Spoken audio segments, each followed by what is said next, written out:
path to victory begins with hatred.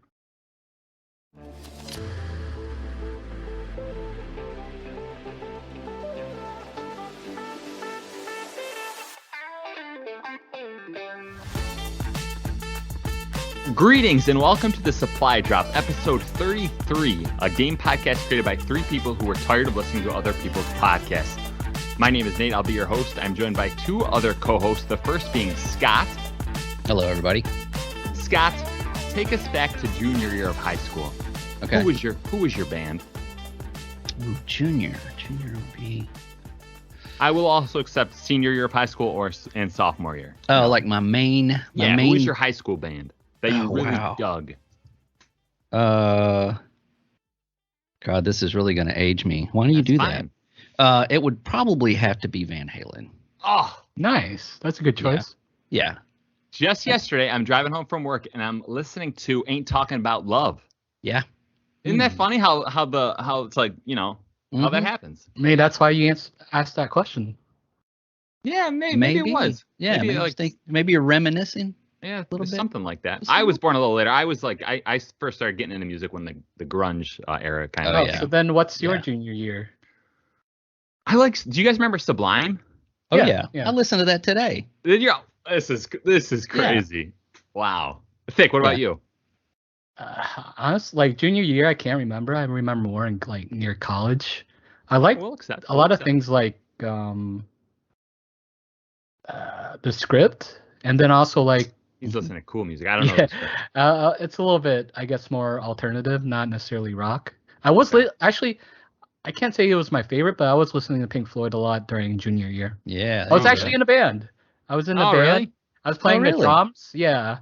Wow. But they were missing like half the drums. It only had like, was it the bass and like the two other like main parts of the drum? You're talking about the toms and a snare drum.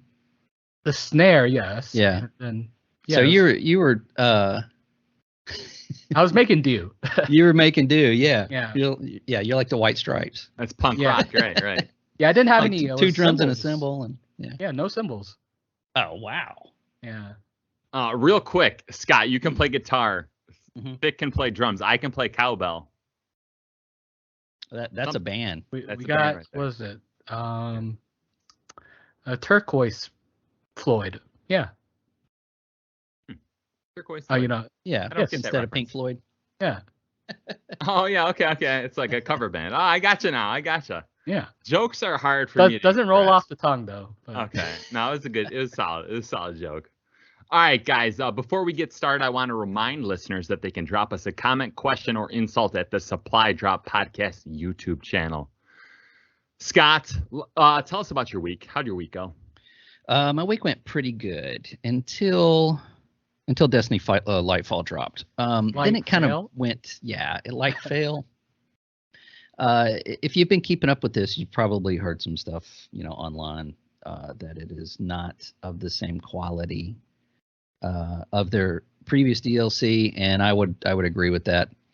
The location is uninspiring, and it's just the activities are fine. It's just fine. It's not really anything to get excited about. That last season that they had was really good, and it kind of pumped you up for this DLC, and then going into it. It's just weird. It's like there's this huge separation between the main game and this DLC that like it throws you into a whole new place without any connection to what you were doing previously. So just not really the quality that I think any of us are used to seeing with Bungie. So that was a letdown. However, there was a saving grace. I found a new game called Solasta. Crown of the Magister. Have you guys heard of this? No. I feel like I might have, but you got yeah. I didn't either. I found it on GamePass, and I apparently when I started it, it said you had a save game, and I played this on Xbox, I guess a year ago when it came out, and it was it's turn based, so I probably immediately just uninstalled it. But Solasta. So I I installed it on PC. I wanted to try it again because I've been on this like turn-based kick, and it is actually really, really good. It's not a Dungeons and Dragons game, but it follows I think the 5e rules. And if you've ever played like a top-down, turn-based Western RPG, then go play this right now. It's on GamePass. Just get it. The interface is probably one of the best RPG interfaces I've ever used.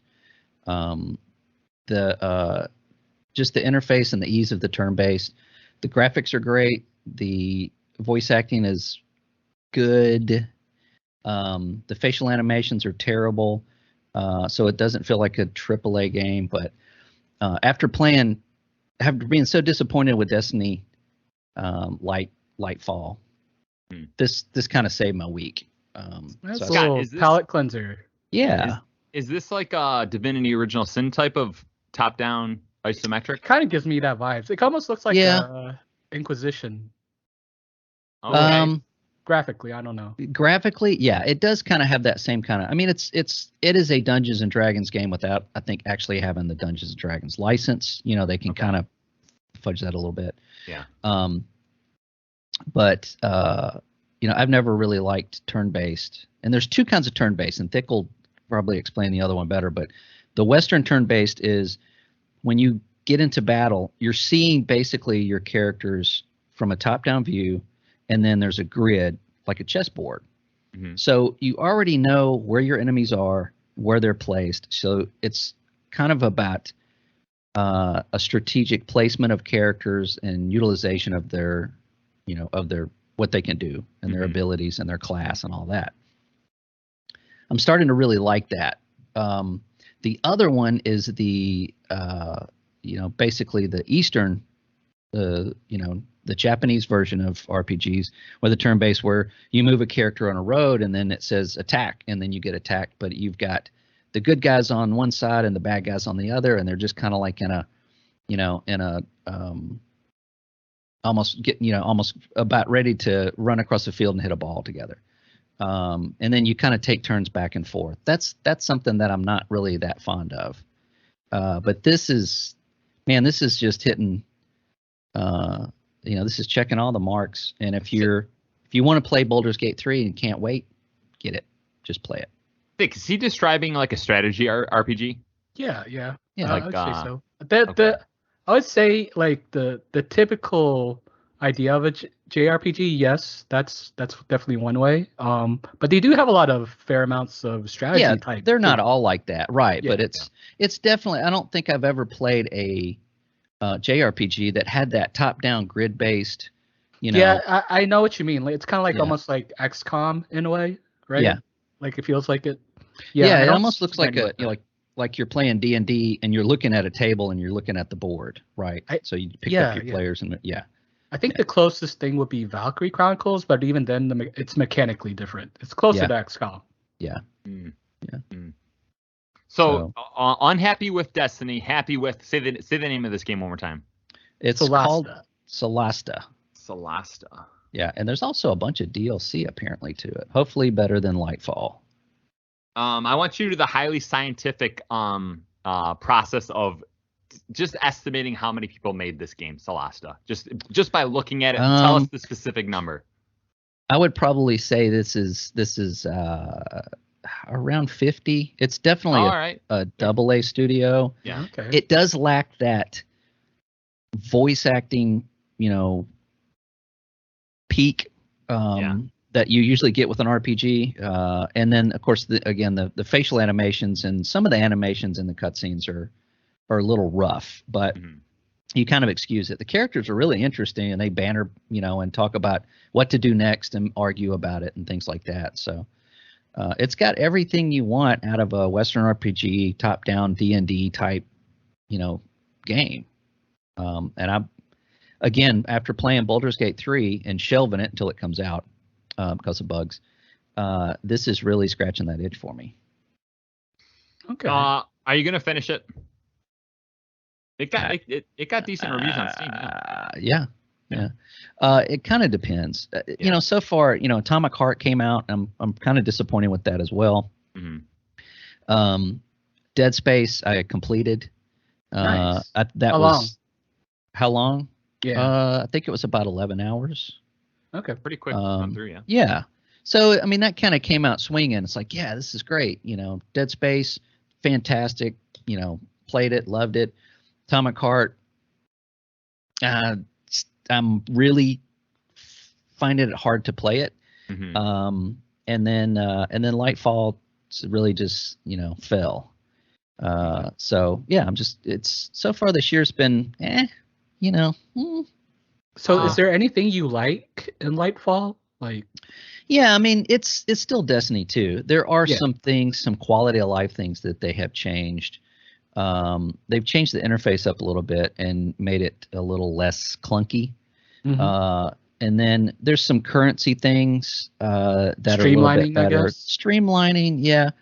And I think they're going to add some more streamlining things later on. But it's definitely starting to look like a filler. There's rumors that what we're getting with the last DLC is actually what we should have gotten with Lightfall.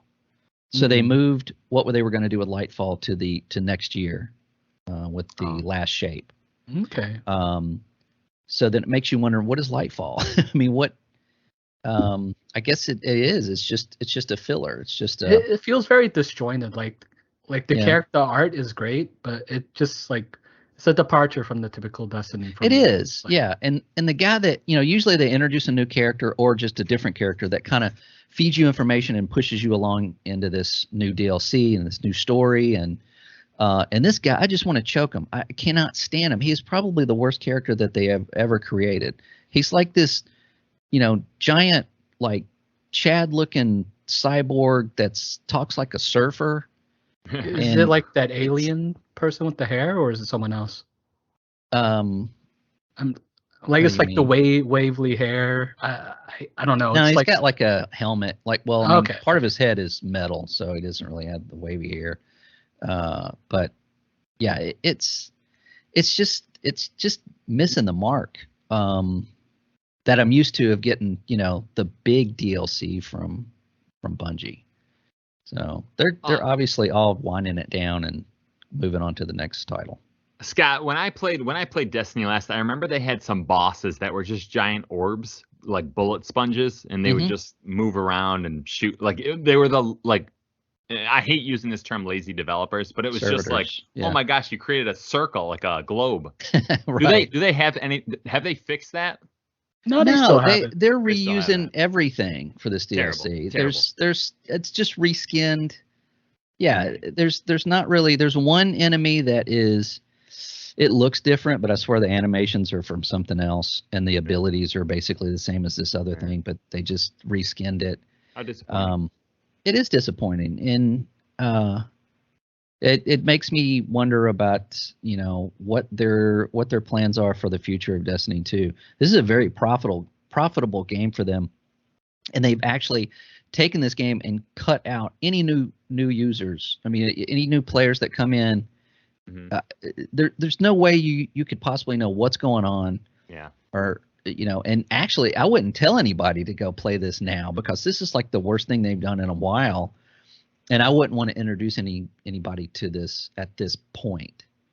They've just chopped off everything that has led up to this point. So I don't know. It's just very. It's Destiny. It's ask me in like 3 months and I'll be like, it's the best game. Go play it right now. It's the best game ever. It's just kind of that ebb and flow of Destiny, and right now it is on the down low. So. Is the Witch Queen still the best thing that Destiny's ever done?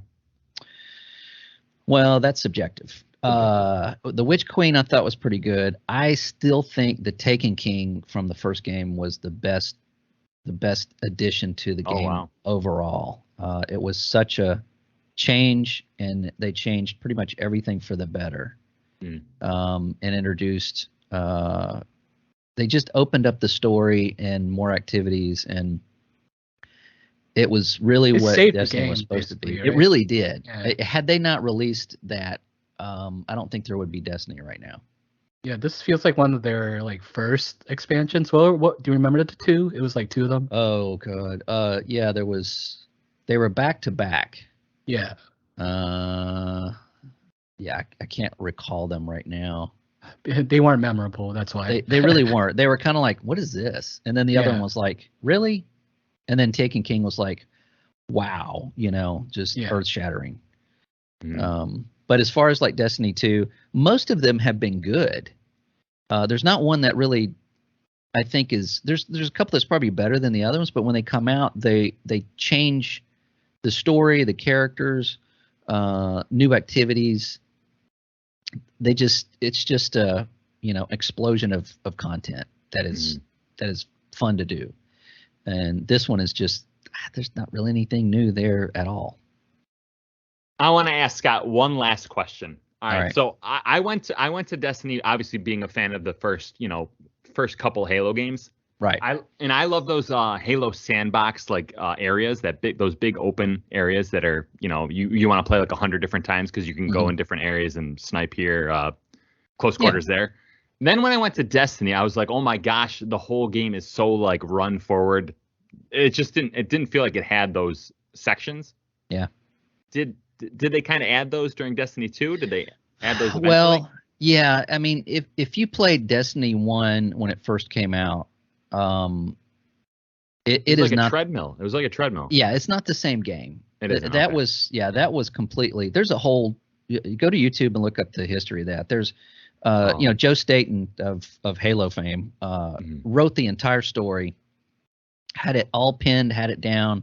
They even made the first trailer that you saw of it was based on that story. And then Activision and some of the higher ups in Bungie said, we don't want that story. It's too linear. Oh, really? Yeah. We want to open it up. So they scrapped everything and started over. And of course, Joe Staten left, not long after that, which I don't, blame him. It's like, here's everything I've been working on for 5 years. It sucks. Yeah. Oh, okay. I guess I'll go back to my desk and do what, Yeah. So they took it more open-ended, like so they service, right? Yeah. So not only that, they took like 3 developers, not writers, 3 developers, and said, okay, write us a new story for Destiny. And that is what you got with the release of the first Destiny game, which was terrible. It was fun to play. And if you remember, it's like, this is the worst game I've ever played. I can't stop playing it. I mean, it was so much fun, but it was just so bad at the same time. I feel like you still hear that. Why? Yeah. Game feel. It is. It was fun to play. Yeah. He's just walking off. He dropped the mic. Gameplay. It was very fun to play. But Thick's right. Had they not released the Taken King at that point, it was really everybody was dropping off. It was just like nobody was playing it, and everybody came back for Taken King. And it's been fairly good since then. Like I said, there's been ups and downs. Ups and downs definitely. It's kind of like Windows Vista. Yeah, and it fractured Bungie. It was like a terrible development for them, and after the fact, I think a lot of people left. But and then here we are. Yeah. Well, hopefully Thick has some maybe brighter news. Can you detail us your week? My week was good. I feel like I sampled a couple more games. I went back to Diablo 3 just like briefly, just because they updated new season. There's like this kind of progression thing. It's not really like anything amazing. It's like you use the materials you normally get in the game and kind of build up this affinity tree. I still like playing it every so often. I usually never like follow through long term. Have you guys played the Necromancer, or have you guys played D3, right? I did. I played a lot of it. I don't think I ever got the Necromancer pack. Necromancer. Yeah. No. It's a free weekend on Xbox, which has the Necromancer, and it's a lot of fun to play, especially like because you basically the key ability to that one is exploding corpse. Every enemy, turns into corpse, and it just becomes this chain reaction. You kill things so quickly. It's kind of I feel overpowered. But Do you generally play it solo by yourself? yeah, I know. Last I played D3 on Xbox, there was a lot of cheaters, like duped items, and I was like, this isn't fun. Oh. Like, so I just like kind of quit after a while. I had it on disc, and then I just traded it in for something. Yeah, it's a great game. It's kind of what Destiny built their loot around was Diablo. Yeah, I think so. Or a lot of games actually. I know what you mean by the overpowered. I had a friend came over one time and said, "Oh, you played Diablo 3?" I'm like, "Yeah." And he said, "Okay, bring up your character. I'm gonna show you something." So he took the controller from me and he went and he did something to something, and then went to his account, mailed me something. Then put that armor on my character, and then I was immediately like level 45, and I couldn't even be damaged. And I was like, hey, that's cool for about 5 minutes, but then you're like, what's the point? It's an RPG. Yeah. You just right. ruined my character. But he thought he was doing me a favor. Yeah. So Thick, was that it? Is that no. Playing, I was playing Wulong. Or Wolong, okay. Right? Yeah. I think the reviews came out for it. I think it's kind of like mostly in what I kind of expected, 70, 80-ish. Mm-hmm. I think I give it around that, probably 80, maybe 83 or 5. So I played it. So I checked the hours I've played. I think a lot of it's idle time, but probably around 5 hours. Not too long. Yeah, not too long. Not Wulong. I get why you're laughing. So I think I went through about 5 bosses. I heard the first boss is hard. First boss is definitely a skill check. Yeah, I didn't get past that. Yeah. I think once I like mastered the first stage, it was pretty easy for a while, and then I realized you don't actually have to get his HP all the way down because they're trying to introduce a summoning mechanic that turns into a cutscene for that boss. So that like you only have to the second phase you only have to take him down about halfway, and then they introduce that mechanic. You could still take him down all the way, but it gets a little bit more hard. Wait, so you knock his health bar down halfway, and then you pull a summon up? Yeah, it does a cutscene, and then two phases. Yeah, that's the last phase. Like the first phase, you kind of basically try to understand mechanic, which the key mechanic is parry. The whole game, it has a lot of parrying. Mm-hmm. I think people would compare it to Sekiro, which I played only a little bit. But this definitely doesn't have like the same sort of rhythm as Sekiro. It's definitely a lot more forgiving. Like I think the parry one was pretty easy compared to Sekiro. It could be based on the weapon I have because I mostly was using the sword. I was trying to use like the bigger weapons, and I think they have a different parry window. Any case, yes, first boss is kind of skill check. The next 2 bosses, a lot of people say they're kind of like easy, but then I think most of them were kind of like mini-ish boss, not like a main boss. Like the main boss seems to have the name Zhang in it. And when I've fought like other Zhang, like the first one's Zhang, and then the fourth one is Zhang, and that one took me a while too. And they introduced more mechanics to it. I think the thing I like the most about the game is it's called like the spirit meter. Like you kind of have to balance your spirit. The more if you have like positive spirit, you could do damage to the enemy's spirit bar, and then the goal is to basically get the enemy's spirit bar to negative. Mm-hmm. What does that do? So basically, if you can shame them, yeah, I know. Well, if you get them all the way like down to like the limit, the bottom limit of negative, it stuns them and then gives you like a easy attack. Now it sounds easy, but it's a little bit harder than it looks. And also you have the same meter, and they can kind of do the same to you. And then like per game level, there's a rank, right? And you could lose rank if you die. You could gain rank if you successfully do the strike where you get them to their lowest limit and then do the fatal strike to them. It will take basically a level off them and make them a little bit easier to fight. So there's like this balance with this meter that I really like. I'm probably not explaining it too well because there's like a lot of systems to it, but once you kind of get into it, it's kind of fun. I like that whole like back and forth between the bosses. I'm stuck on the 5th boss right now, but What's the aesthetic? Like, where are you? What's the time period? Or It's it's like like China.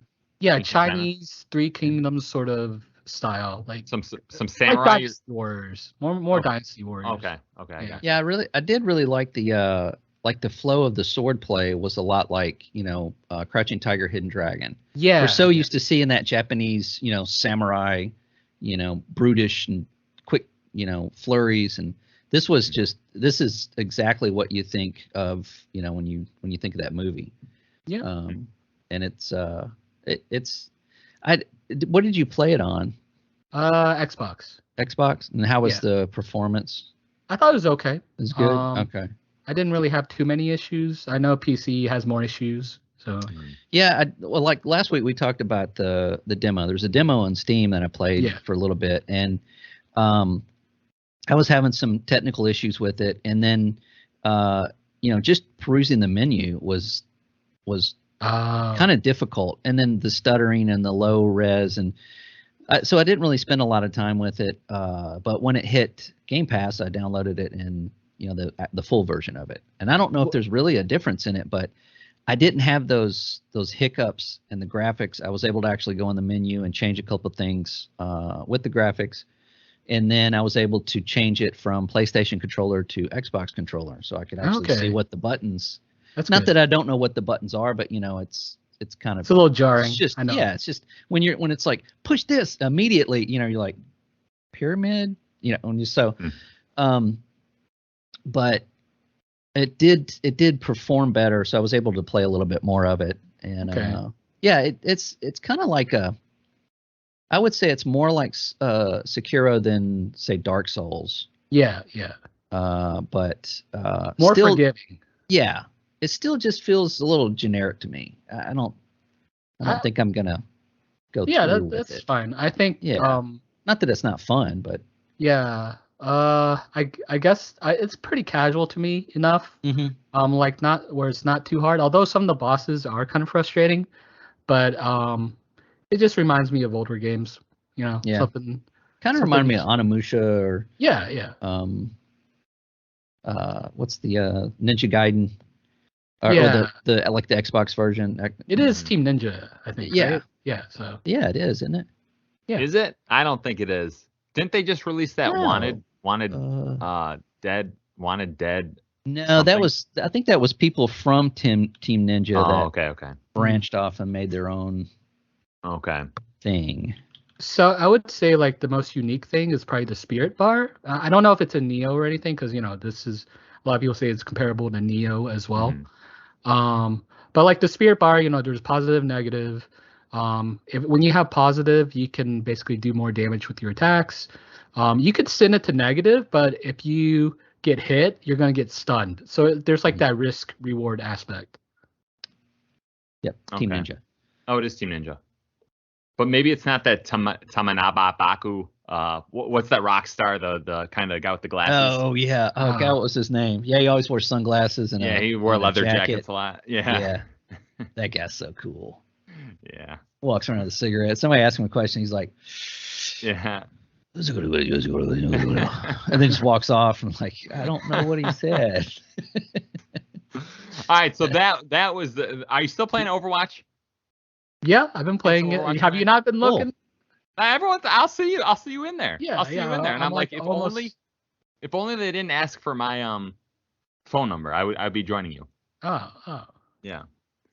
Well, I'm afraid going forward that's going to be a norm. Yeah, I know. All right, just get a burner phone. Yeah, right. Can I tell you guys what I've been doing this week? Yes, please. Sure. All right. So I'm gonna describe it to you by giving you an elevator pitch for a game. That's how I'm introducing this. Okay. Is this the Goice right now? These are not the Goices. No, this is not the Goice. No. All right. So like we're in an elevator. I'm pitching you a game. Okay. You run around a big, artistically interesting open world, and you run up to NPCs who all have a specific attack pattern. Once you recognize the pattern, you have 5 mechanisms to interact with them, right? You can block, you can roll, you can quick attack, slow attack, or you can range attack, right? Okay. And then there's essentially, I'm going to say, Wait, is this Jeopardy? there's essentially is 2 Dark NPCs Souls? in the whole game. What is Wulong?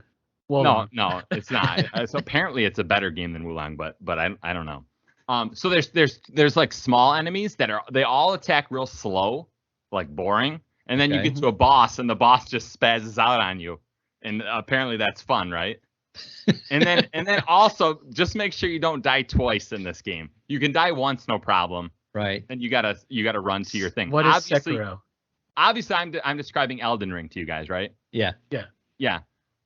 So I guess my question is, how do you give this game, like, I guess there's estimates out there saying like there's 200 million hardcore gamers out there. Mm-hmm. And yet when you give like 100 game critics, game media, this game, they give it a 96 Metascore. Right. And I just think there's like such a disconnect there. I'm like, how is this like, apparently it's the most, it's won 314 Game of the Year awards, which is the most. It surpassed The Last of Us. How does this game, why is this the greatest single player game of all time? What am I not seeing here? Thick, explain. I haven't played it yet. I can't make the judgment. Scott, you have played it. Yes. Scott, what am I not seeing? You're seeing what you're supposed to see. This isn't the greatest single player game ever made. No, it is, Scott. They say it is. Mm. A bunch of people are telling me it is the greatest. It is not. And yeah, it is a great game. It is. Okay. I think it's a great game. Okay. I think that there's not many games that you can play and even just watch and not feel the love and the passion that has been put into it. Okay. But now wait a minute. I know you're waving me off. Yeah. At the same time though, this is what I hate about it. Mm-hmm. And this is why I think it's not even on my top 10. Mm-hmm. All of that passion and all of that love and all that skill and art and experience put into that game that only like 3% of the entire population can finish. It's right. Maddening to me that you would just gatekeep people from playing something that is obviously really good and really original, and that's what makes me super mad about it. Scott, are you campaigning for an easy mode? It sounds like you're campaigning for an easy mode. No, I'm not asking for an easy mode. That's the point of contention. Yeah, I mean it's not, but at the same time though, it's I understand that the people that love it because it's difficult. Oh yeah. Yeah, I mean I get it. It's not, and they'll tell you, just get good, Right. I don't want to just play that one game and try to spend the rest of my gaming time trying to get good at that one game. Climbing that just ladder. so that I can see more of that game. That's what's frustrating to me. That's why I don't think it's the best single player game ever. I think it's the best gate kept. I don't know. Did I just make up a word? I don't know. Locked out, beautiful game I've ever played. That I know that I will never see probably more of it because I get not frustrated, but I just run out of time, with trying to kill that one boss and you're just doing it repeatedly. You may get incrementally better. And playing Dark Souls, the first Dark Souls, it is gratifying beating that boss. But for me, and this is all my opinion, but for me, knowing that there's just another boss around the corner. Yeah.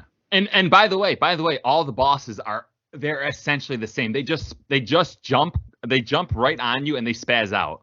Yeah. Like obviously they do different attack patterns and then they look a little different. Well, they also, I've noticed that they also do this thing where you get the rhythm down of okay, he's about to do this move. Okay, I got that. Okay, now when he does this, he's going to flip around. Okay, got that. Now, when he does this, he's going to jump and fall. Okay. And then right when you get to like 12% left of this thing's health, he starts, he changes everything. And it's just like, it's it's a punishment. It's not a game. It's just punishment. And again, these are, you know, my opinions. I wouldn't tell anybody don't go play it or don't buy it, and it's the worst game ever made. I would love for it to be a little bit easier just so that I can experience the rest of the game without having to just dedicate, you know, all of my gaming time to it. You know, when I hear all the effusive praise this game gets, like, if you were to tell me this is the most artistically like magnificent game that's been created, I would be like, oh, you're not a crazy person. Like I totally. Yeah, I don't think it's the most anything. I think it's great. I think it's like artistically, but artistically it's great. But I'm like so I have a list of fundamental things where I'm like, this is not a 10 out of 10 game. First of all, the AI can only see 20 feet in front of it itself. AI, it's just.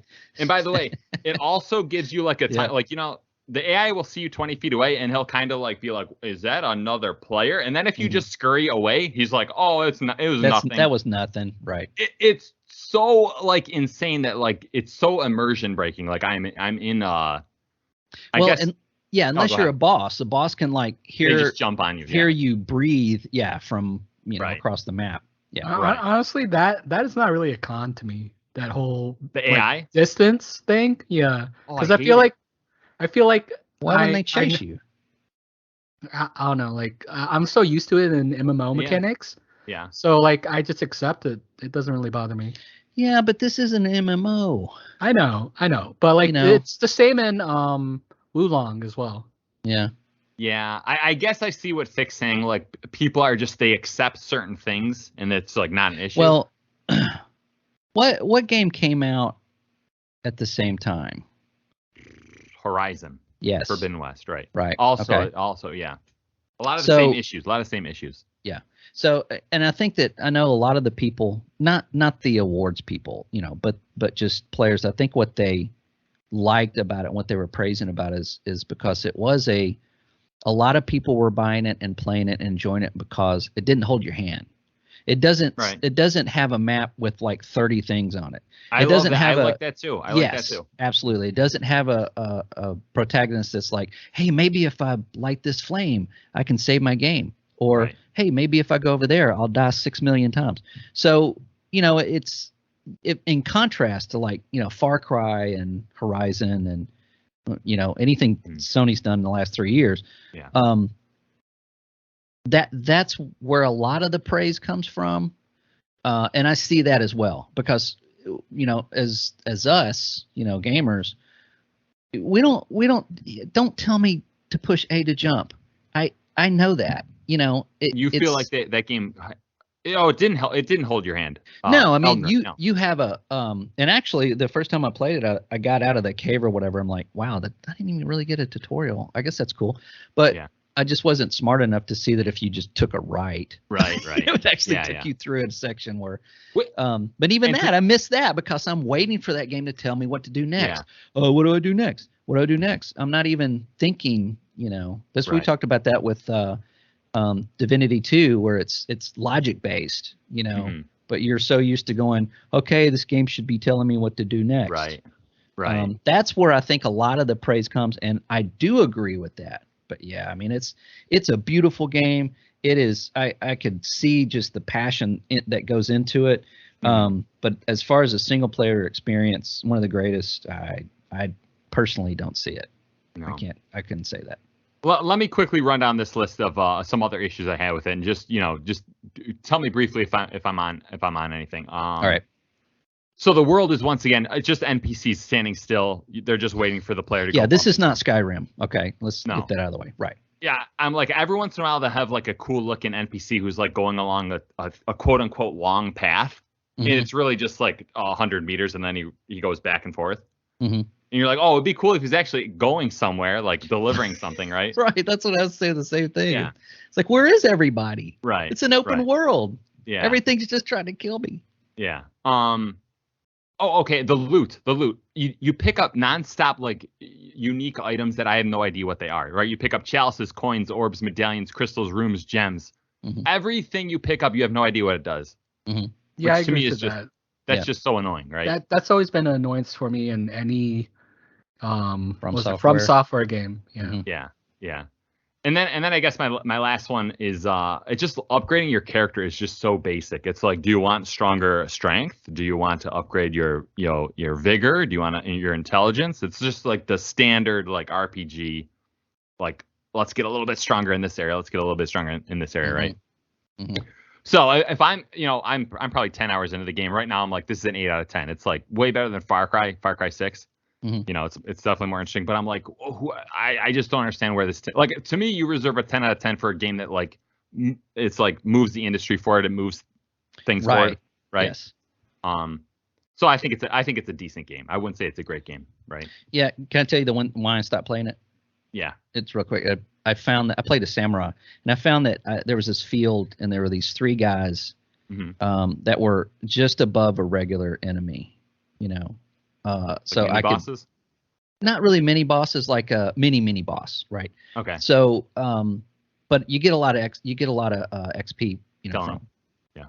So I would sneak in the grass and I would kill them, Mm-hmm. and then I'd go back and I would spend my XP and upgrade because Right. there was a fire close by, and I would go back and I would hide in the bushes and I'd kill all 3 of them. You were farming. Yeah, and I'm like, oh, this is great. I'm gonna get so OP, and then I'm gonna go back and I'm gonna beat that boss like it's nothing. And then after I spent about an hour and a half doing that, and then I'm like, what the hell am I doing? Why am I playing this game this way? When I can go play an RPG that has interesting characters and cities full of people doing stuff, and I hear this game. It's like Skyrim or it's like The Witcher. I'm like, how? Not in any way whatsoever, other than people have swords. So yeah. What? Oh, it kind of brings up something from Wolong. They have this mechanic where every time you visit the bonfire, like you kill an enemy, and then they actually de-rank. So like they become easier and they give you less. So it discourages farming? Yeah. This kind of discourages farming. Oh, that's cool. Yeah. Mm-hmm. Yeah, I mean, that's interesting. Yeah. I will say, Scott, I know my personality is a little different, and it's not good, but I kind of enjoy the farming. I'm like, okay, I'm going to wrap it up for tonight. I'm like, okay, I'm halfway to my next level, so I'm going to farm for 15 minutes. And then it feels like you're putting your money in the bank, and like, I'll see you next time. Podcast. Why are you not playing Destiny? Yeah. Right. That's a farming game. Yeah. Guys, we have to continue this podcast. We do. We have to move this podcast forward. All like right, a 10 out of 10 game does, okay? Yeah. So we're gonna go to the drop the segment of our podcast where we talk about last week's most interesting news stories. Scott, you hit us with what was the most interesting news story or stories? Well, I found one that it's pretty mainstream. EA laid off 200 employees at their Baton Rouge office that's basically handles quality control for Apex Legends. Now that's 200 layoffs. That's interesting. Yeah, and according to GameSpot, it was unscheduled and mandatory, and they did it on a Zoom meeting. So everybody came to work, and even the supervisors, they had a Zoom call, mandatory. Everybody was there, and they just laid off pretty much everybody. They were also asked to clean out their desks with security, and got 60 days of severance pay, which is less than what they had in their actual contract with normal employee contracts. So were these contract jobs? Apparently, yeah. But it was QA specialists for Apex Legends. Apparently, all of them. So, just odd thing to do. And I know there's a lot of layoffs and everything, but so it's questionable what their intentions are as far as moving forward with Apex Legends Mobile. And they hired 200 Chat GPTs. I think that's replacing them. Maybe so. Yeah. Well, yeah. I mean, to an extent, quality control gets more automated over time, and that's probably why some are laid off. Yeah, and typically you lay off like 30, 40 at a time and scale down until, you find out that number that you need to, continue without, having to pay 200. But they just basically close shop. Right. So it's You know, I mean, I'm not going to throw any conspiracy things in there like I normally do because I don't know what any of this means other than, you know, they're cutting costs. But I do know that Apex Legends numbers have been dropping over the last year, and they just had their 4th anniversary. I feel like I just heard they reached some kind of record. Maybe Did on they? Steam. I'm gonna Google while you keep talking. Yeah, Oh, do no. that because this was from a games journalist, so we don't know if it's true or not. But we do know that they, you know, this is all substantial information. So yeah, it's bad. I mean, I feel bad for those 200 people that lost their job. They went to work and just said, "Hey, you know, thanks, bye, get your stuff, get out." Scott, on February 15th, it was reported by Insider Gaming, which is Tom Henderson. He says Apex Legends hits its highest concurrent players total on Steam. Really? On Steam. On Steam. Well, I mean, Steam's a pretty big platform. It's yeah, not I mean like that is a good indication of Yeah. But maybe console players are drifting away. I don't know.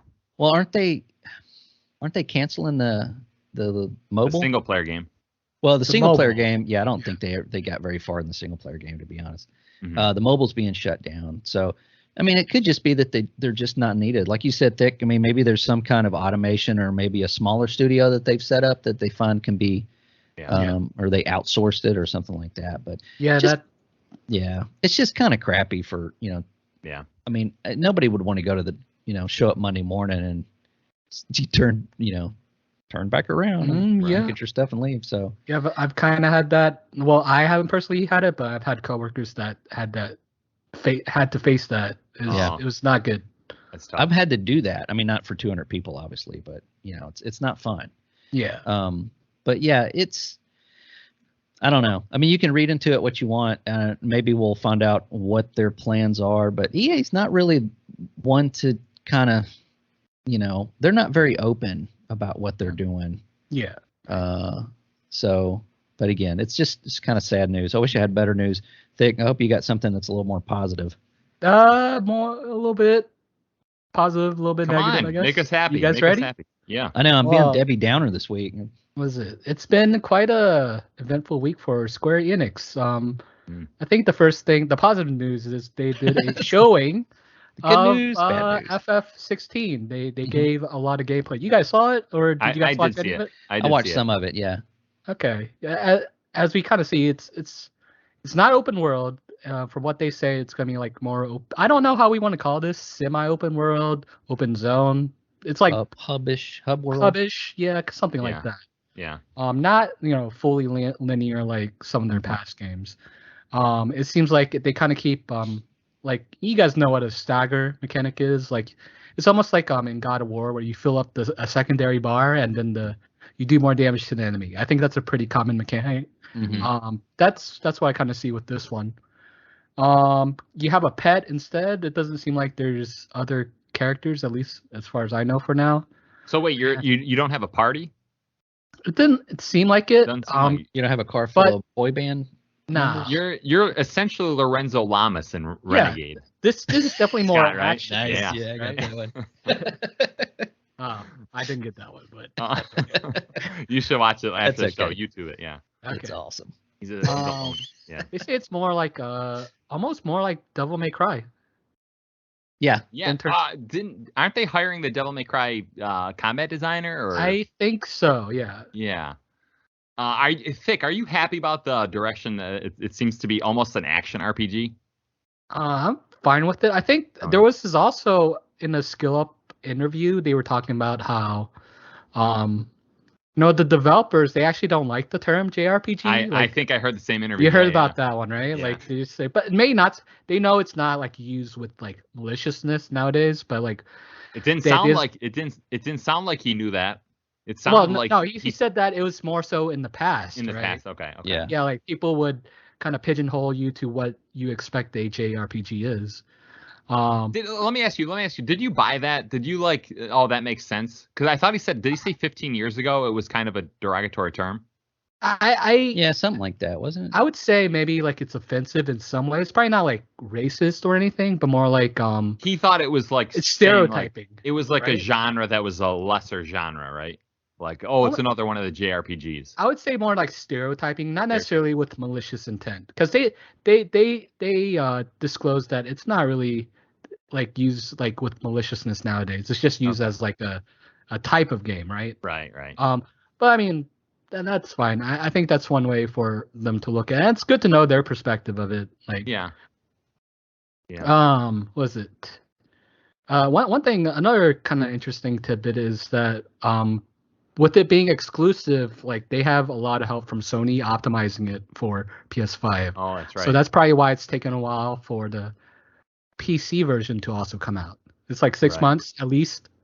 Was there a quote saying that if you wanted to play this on PC, you'd have to build a $2,000 PC? Oh, I don't know. I'm sure there's some clickbait stuff out there that says that. Wow. So we'll see like more news on FF16 in April, I believe. Yeah. Thick, is this day one for you? Probably not, because I feel like it. Yeah, I think I mentioned, right, like I never finish RPGs. Like I feel like, it's like the value depreciates over time. It's like might as well just buy it when it's cheap. Right. Okay. Yeah. All right. So another thing. Oh, go ahead. No, go ahead. Well, I was going to say they said something. I read something earlier. I can't find it right now, but the lead or the guy in charge of all things Final Fantasy was saying how hard it was to make money with Final Fantasy currently, and that they were going to try to branch out more Final Fantasy type games or more games in that that universe. We kind of see that with we saw that with 15 to an extent. Like they had anime, they had the movie, they had the mobile game. Yeah. I mean, it's a huge franchise, and it just is it. So it's only coming to PS5. Yeah, and PC. And PC, but not at launch. Not PC is later. Yeah. So not Xbox, not I think Nintendo. Obviously, but I think 7 and 16 are never coming to Xbox, at least within the next 10 years. Wouldn't that help with their funding of Final Fantasy? I don't know, maybe open it up to like what? I don't know how 230 million people that have an Xbox, of some kind. Wasn't Octopath Traveler 2? Did Square make that? Yes. They published it. That's also not coming to Xbox, which I think the first one did come to Xbox. So it does seem the first one came a little bit later, so I could see this coming a little bit later. And I might actually talk about this later, but there's a lot of things that are missing Xbox on like the Japan side this year. Like unrelated, Mega Man Battle Network Collection, which I was looking forward to, is not coming to Xbox. Oh, really? Yeah.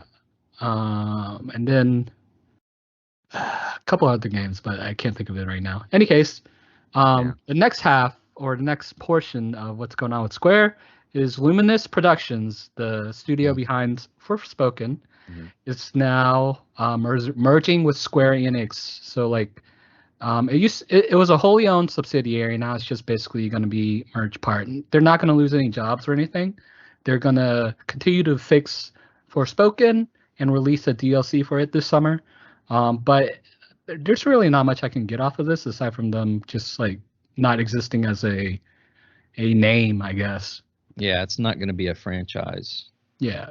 Very low sales, very poor performance on PC and PlayStation. And again, I say the dialogue in that game is, I would listen to that all day long instead of the dialogue in Atomic Heart. Yeah. I mean, it is. But yeah, that's really sad. That sounds a lot like, what's the, didn't they do the same thing with Volition after they released the last Saints Row? Saints Row. Yeah, I think that they have made them maybe I'm thinking of somebody else, but you basically get sidelined to be a support studio if you make that game and it just completely fails, because now we know you have to sell 10 million copies. Yeah. In order for it to even, break even. This game, Forspoken, looks like a very expensive game. Right. Not that it's good, but just it looks very expensive. The Luminous engine, I don't know what the future of it is, since I feel like Luminous Productions is the company that kind of worked on that engine, which was also in 15. Right. Final Fantasy 15 with the boy band.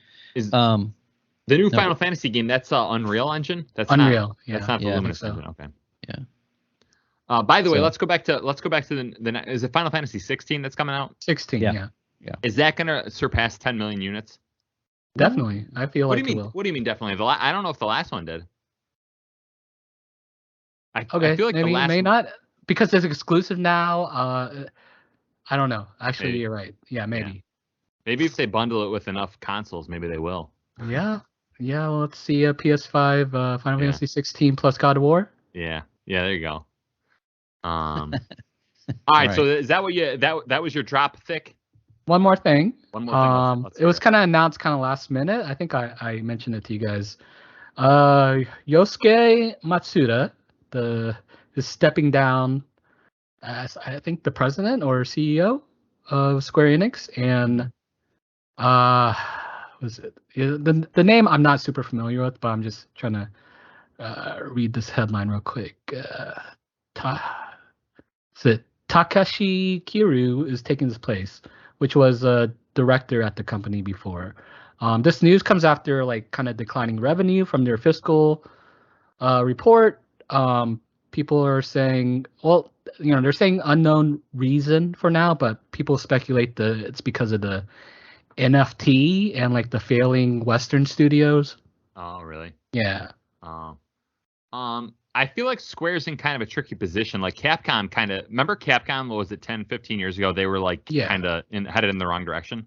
And they completely turned it around. I feel like Square's kind of they have that online game, Final Fantasy 14, that seems to be doing real well. And then it seems like Final Fantasy can do pretty well for them. And then it feels like they're just struggling everywhere else, right? I mean, potentially. The Diofield Chronicles, did they make that? Maybe they didn't. They published it. I think there's a lot of the smaller stuff they haven't been successful on. I guess Octopath Traveler 2 is not doing very well. Oh, it isn't. Yeah. Yeah. But it also had zero advertisement, to be honest. Yeah. I guess they're just hoping for that kind of hardcore niche gamer who's I'm just going to absorb everything that's, Yeah, that doesn't seem like on the level, of course, with a Final Fantasy or something like that. That's a new franchise, and it's very critique. I did look up Final Fantasy 15 overall sales as of May of last year surpassed 10 million copies worldwide. Oh, it did? Okay. So it finally did. Yeah. So it took a while. It did. Yeah. Right. Okay. Came out in 2016. So barely profitable. Yeah. Right. That's surprising though. I would have thought that's Yeah, it came out on all the platforms. Yeah. And it was it did okay review wise. So yeah, I feel like I was listening to a competing or lesser podcast I think just today, and they were kind of criticizing the direction of how it's going to action RPG, and I'm turn-based just isn't what it was in 1993. How it seems to me it's so obvious you have to get out of the turn-based for a big AAA production, right? Yeah. Right. If you want to do more Diofield Chronicle, smaller scale projects, that'll work, right? But all right, let me get into my two stories this week, okay? Okay. I'm mad at. I think I'm mad at both of you. So Bethesda announced that the Hi-Fi Rush reached 2 million players. Now, this game was the greatest game not of all time, but in quite a long time for one day. It was the greatest game for one day, and then no one said a word about this game. So which one of you said this game was great and then never talked about it again? Was it you, Scott? Great. I did too. I think it's still great. It's a fun game. Yeah, you don't need to be talking about it 2 weeks later necessarily. No, but are you okay? But I feel maybe because I'm a little grumpier than you two, but I feel like if I come across a great game, I'm gonna be week after week, I'm gonna be bringing this game up. But it's a very concise adventure. It's about what, maybe 6 hours long. Oh yeah, maybe 10 hours. If you So both of you played this game? Not yet. I've played. I haven't finished it yet. A great game, and you want to go play Wulong and Overwatch, and if I'm finding a great game, I'm gonna see it to completion. But maybe I'm crazy, Maybe you No, just played 6 hours. There's so many choices. Like Yeah. I sat and played Vampire Chronicles Vampire Survivors for a long time. It's a good game, but I wouldn't call it Yeah. a great game. A great But I game. feel like Yeah. I played that a lot longer than Yeah. something like Hi-Fi Rush, but that doesn't mean it's better than Hi-Fi Rush. Yeah. Okay. Hi-Fi Rush is it's something. What makes it so great is it's something that we forget about as gamers. I can't understand that it's statement. fun. I the can't game is understand fun that. to play. Yeah, why, what's the not under? I don't understand why. Anything that I value, I like retain a piece of it. Okay. Like I see. It's not in 1 year. Yeah. It's not like that giant game that. Yeah. Right. Well, I just think because it's because of its size and because of its it's on Xbox. Yeah. It doesn't get, if this was released on PlayStation, and I'm not doing fanboy thing or anything, but as far as like getting information in this story out of, hey, this game is great. Right. If this was on PlayStation, there'd be an animated series already. Oh, I mean, okay. Yeah. It's just about. We could look at Stray, how that kind of like that lingered a little bit longer. And I think that's no offense to the game itself, but it's not as mechanically rich to like Hi-Fi Rush. Yeah. Oh, Stray isn't. Yeah. Yeah. Right. I mean, you can't control your cat. Yeah, Stray had that like viral aspect to it. Like people just like cats, so they're like, look at a game about a cat. Yeah, you get to play a cat. Yeah. Right. Yeah. Here's another question I have for both of you. The Shadow Drop. Everyone's like, oh, it's great that Microsoft Shadow Drop something. I'm like, well, clearly they saw this game and they were like, oh, we can't give a 6-month or a 1-year marketing window to this game. I almost feel like the Shadow Drop was like a vote of disconfidence or unconfidence. They're like, let's just drop. Let's just get this off the door. This game isn't going to do it, right? God. No, I don't think that at all. I think it's just a smaller thing. I mean, yeah, it's not a giant game. It was not been in development for like 10 years, and it probably doesn't need to sell 10 million copies to make money. Yeah. I mean, it's not a AAA blockbuster over the shoulder, third person collect resources, character talk to you every 30 seconds game, All right, but what I'm going to do is I'm going to do the scientific thing that I asked you to do earlier, and I'm going to tell you how many people made this game, okay? Just off the top of my head, just because I saw a couple of gifts. And then tell us the Steam concurrent numbers. That's where he's going, yeah. The Steam concurrent numbers, I don't even need to look it up, it's 0. Steam concurrent numbers is 0, all right? But it's like a 42 employee game. So this is like a AA. This is a AA title. AA, yeah. Right. Yeah. So I'm like, you just sent 42 employees. I'm assuming the game took 5 years to develop. What was the game they made prior to this? I should know. I don't think that small team had a specific title necessarily. Everyone there is working on supposedly Evil Within 3. And there was one, I forget the guy's name, but the guy that introduced the game to it, that was the lead on the game, kind of was able to pull some people and just make this game on the side. And, a quick Google of this game says the director thought he pitched this game in 2017. That's a long time ago to, go from pitch to release. Right. And I'm like, in my opinion, you just sent 42 employees scientifically just to tread water, right? Mm-hmm. So I'm like, I feel like there are titles like I understand the title that's like, oh, it's a big flop, but at least they tried something. This just feels like, oh, it's such like an unambitious game that has like a cool art style. Like, oh, there's cool music, like Trent Reznor. That's underselling it. It's fun to play. That's the point. I like how the person who hasn't played the game is telling the two people who have played the game like how that they're wrong. No, it's like Twitter, but in audio. Yeah. Yeah. Well, I see what you mean though, but Bethesda or Bethesda Game Studios, they've said in the past, like Elder Scrolls 6, for instance, they're making Starfield, so everybody's making Starfield. Well, as Starfield like starts to wind down as far as completion, then they go, okay, they take a couple of writers and a creative lead, and they go, okay, go over to this office and start working on Elder Scrolls. And then they just, as that ramps up, they're moving more people from this game over to that game. So it's not like they just handpicked 42 people and said, go make this game. I don't think it's probably like, they have like 2 or 3 people working on it. And then when they get to where they're like, okay, we've got this whole thing fleshed out. This is what we're going to do. Then they go grab an artist. They go grab this and they start, actually working on the game. Scott, so you know how like if you ask a police officer if they're a police officer, they have to tell you the truth. Right. Scott, do you work for Bethesda? No. Okay, that's legally binding. Astroturfing. Yeah. Well, I'm just using them as an example because I just read that recently.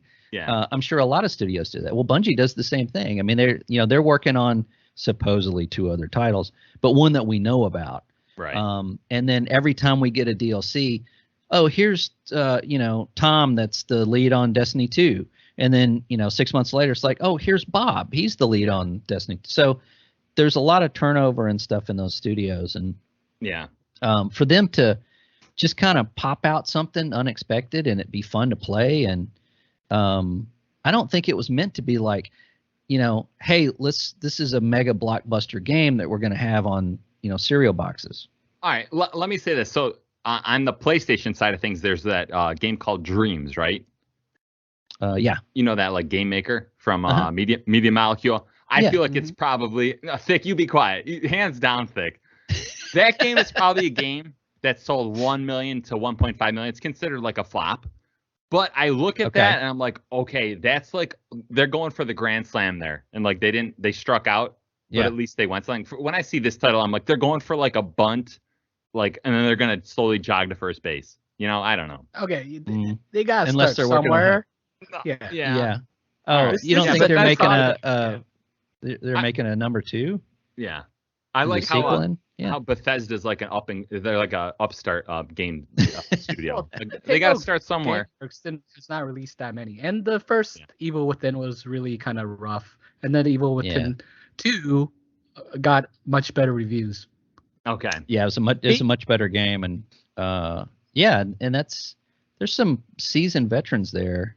Well, one of them's leaving, but that's right. Oh yeah. Shadow dropped the news, right? Yeah. I don't think we talk about this. Shinji Mikami. Yeah, this is the micro drop, Thick. This is your micro drop. Yes, the micro drop. This was actually like 10 days ago, by the way. Like, he's leaving Tango GameWorks. There's nothing really specific. Nothing. Yeah, doesn't seem like there's issues. He's not fed up or anything. He did say in an interview, I want to say like 2 years ago, that he was wanting to do something else, and he was looking at retirement. He's in his mid 50s, and this may just be his, his farewell to the industry. Yeah, it might be like. He's got to release a book like Reggie. Yeah. Just because somebody leaves somewhere doesn't mean there's controversy, but right. All right, let me go to the second story. Okay, this is the bigger story. All right. Mainframe Entertainment released the debut trailer for a game called Pax Dei. Apparently, that's Latin for something like heaven, right? I don't know what that is. It's real quick. It's a cloud-native survival social sandbox MMORPG. Real quick, I dropped this in the Discord. I heard an echo. I heard my own echo because neither of you said anything right after. I didn't really know what to think about it. Thick, what did you think? I mean, it looked like something that I would get scrolling through Reddit and say, "Hey, download this on your phone right now." Was there any gameplay? Because it just shows like. Scott, what are you talking about? I don't understand what you're talking about. They didn't show any gameplay. This is supposed to come out in 6 months, and they're not showing gameplay. Well, that is not a good sign. sign. Cinematic trailer. Come on. Okay, there are 2 trailers, by the way. There are 2 trailers. The other trailer was like a 6.5 minute trailer, and they did show like brief gameplay. Okay. Let's look at this live then. Let me while you're picking that up. Okay, I'll look at the gameplay. Let me go down some bullet points. Okay, so it's a persistent world with thousands of players in it. Okay. Players can be a blacksmith rather than an adventurer. So I guess they're saying the economy is like a player-based economy. Like if you want to be a banker, you can be a banker. That's cool. So developers want this game to be social from the start, but they are designing it for solo players. They're also designing for casual players as well as hardcore gamers.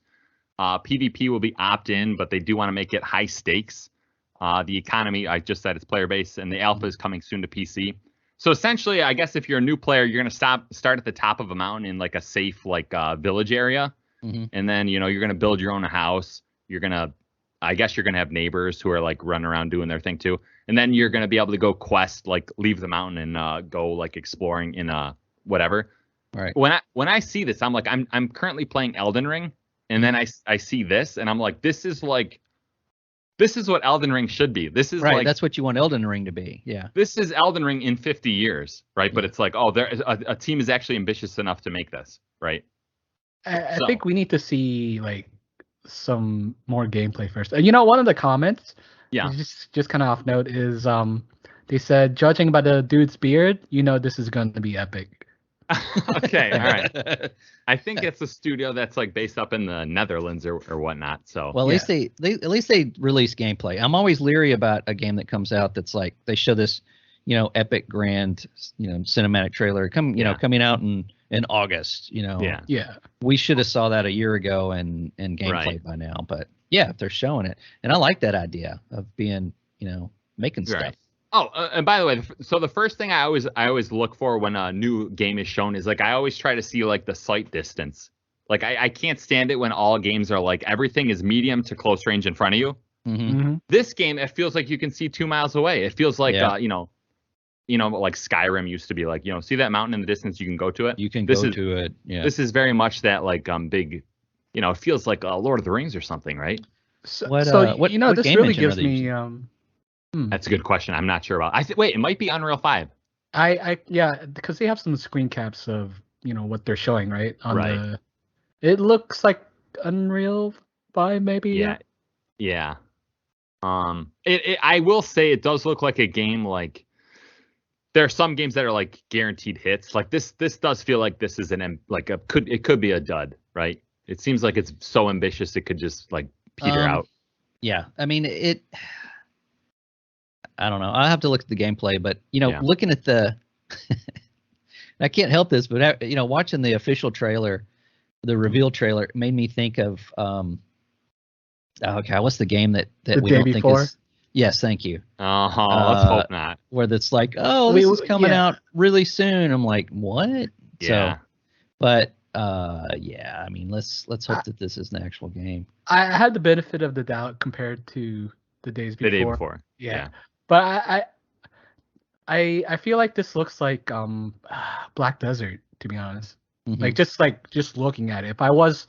If there was no developers talking about it, it just looks like Black Desert to me. Okay. Like just aesthetically. Aesthetically, gameplay looks like an MMO, but I can't really listen to it right now, so I don't know what they're saying. Okay. I do know I got super excited because I saw Polygon did a write-up on this, and they said like it's Rust meets EVE Online meets like, I don't know, something else. And I was like, definitely more MMO aspects to it then. Right. And then if you watch the gameplay kind of introduction that the developers are giving, it seemed heavy on the PvE, and I'm like, I'm so obsessed with PvP. I'm like, I because they're saying like there's politics, like player politics. So it'd be cool if you like. There's another people that were next to you that you could be like, okay, let's have a treaty, in a week we're going to attack our neighbor together. But I'm not sure. I'm not sure if that's going to be that game, right? Yeah, it's like the Division, the Dark Zone, but medieval. And real quick, so do you remember our predictions for 2023? You desperately want that one to be true. Well, I said we're going to see Battle Royale 2.0. Scott, do I get points for it? Does this count? Is like this is it doesn't look like a battle royale. Right? No. I tried to preface this by it's like I don't mean a battle. I mean like a bigger open world, sandboxy, social, Lord of the Rings esque. That's what I meant. That's not what you said. Yeah, this is not battle royale 2.0. So I'm not getting credit for this. No, this is MMO 2.0. And unless. Well, I mean, it's not out yet. So when it comes out, unless it's, you get dropped in by a dragon and there's, 100 people on the map and you. Okay. All right. I called you jerks. I called you jerks in the Discord at one point. Now I'm going to call you jerks to your face. Jerks 2.0. This is what you're explaining, though. It's not that 2.0 that you want. But okay. This is an interesting step in a new direction. I like where it's, some people, I told you the story about the guy in World of Warcraft that this guy kept going back and forth this town, and this player was always fishing in this pond, right? No, you never. You Yeah, and he would go back and forth, and he noticed that he just had like the regular gear that you start with, but he was always fishing. And he came by one day and he dropped him a bunch of armor and weapons. He said, "Hey, I noticed you don't have anything. I know you play all the time.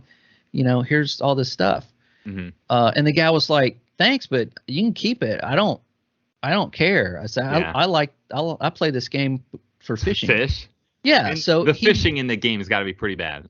I don't know. I mean, I didn't even know it had fishing, but there's fishing. Yeah. Yeah. So his point was like, this is what I get out of this game. Right. I log in, I get my stuff, and I go fish, and I fish in this game, and it's relaxing, and right. Games that allow you to do that. Can you do that in Elden Ring? No, you would get killed in 5 seconds. Right. You catch a fish and it would eat you. It'd be a goblin. Yeah. Right. But to have a game, and I'm gonna attribute this to like Skyrim, where you are the NPC. Exactly. Where you go, okay, I got all this stuff. I need to truck this stuff to this town and sell it. Right. And make some money, and that's I think more people want that than you might think. I view it like, wouldn't it be cool if there was a Star Wars game where you could be the stormtrooper, or you could be a Han Solo kind of like space, a traitor. A traitor. Yeah. Right? Yeah. Oh where yeah. I would love that. Both avenues have action, the suspense and whatnot, and right. Just in doing your own thing, and this may be that game. And if so, I'm all in. Not that I want to be a blacksmith, but I want to have that option of, just maybe, building a house and playing it kind of in a different way, or a different survival aspect to it. I don't know. Right. But options, I like it. Yeah, I always view like there are people who like play Animal Crossing, right? Mm-hmm. It's just like that's like their thing. It's like a social, like we just want to be here. And I'm like, I would rather be in have a base that like players created rather than like developers created, because it would just feel more organic, more like, oh my gosh, someone's like living in that house, right? Yeah, absolutely. Yeah, totally. Yeah, good call. Yeah. All right.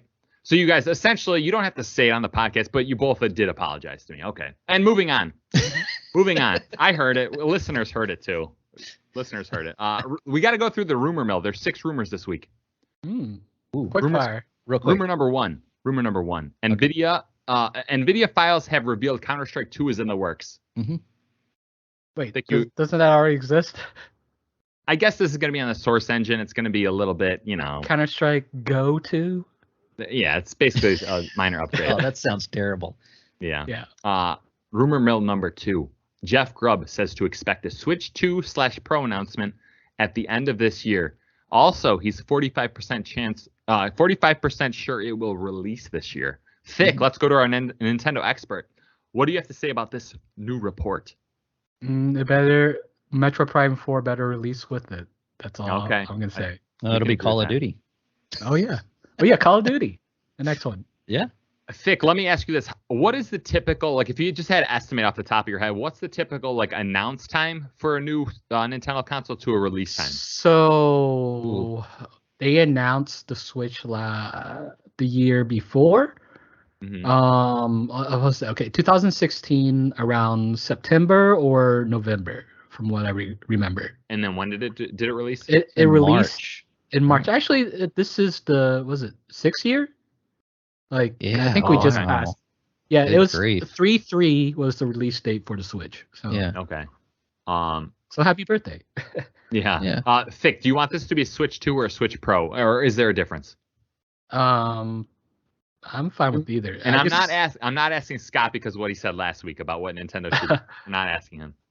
I think what the decision they made with dynamic resolution a lot of games will probably scale up. I think that's a good call. All right. So smart use of resources. Yeah. But like, I don't think there's a difference between Switch 2 or Switch Pro. I don't think so either, really. No. And I don't know. Nintendo's weird with naming things. This is probably like the Super Switch. Switch Plus. Right. Yeah. Switch Wii. Switch Wii. Yeah. Switch U. Switch U Cube. Yeah. Rumor number 3. Armored Core 6 has a high chance to release in September of this year, according to leaker Overdose. Elden Ring DLC to come later. Scott, thoughts? Is this a game on your radar at all? Yeah, it actually is. Is it? Yeah, I've never played one before, and that trailer got me really interested. We haven't really had a game like this in a while. Quite a while, right? Yeah, just mech on mech, But as far as the Elden Ring DLC, I thought that was going to be this summer, but I mean, rumor wise, I thought that was going to be this summer. So Didn't they announced it yet or no? They didn't. I think they announced it, but it was like a weird announcement. Like they just had like a picture, I think, of it, and just like, and hey, a title, right? Yeah, it's like, here's the title. They didn't give obviously a release date or anything like that, but yeah, it was a low key announcement for sure. Yeah. Off topic. Have you guys ever played Hawkins, the mech game? Of course. No, I have not. Is it cool? It was good for the time, I guess. It's like an arena free to play. Yeah. Arena shooter. I like the feel of the mechs. It was a little bit quick. faster paced mech, right? Yeah. Rumor number 4. Andy Robinson of the VGC says Hellblade 2 and Avowed are next up after Starfield. Perfect Dark, Fable, and Everwild are still a ways off. So that sounds like right. An easy prediction. They started over with Everwild.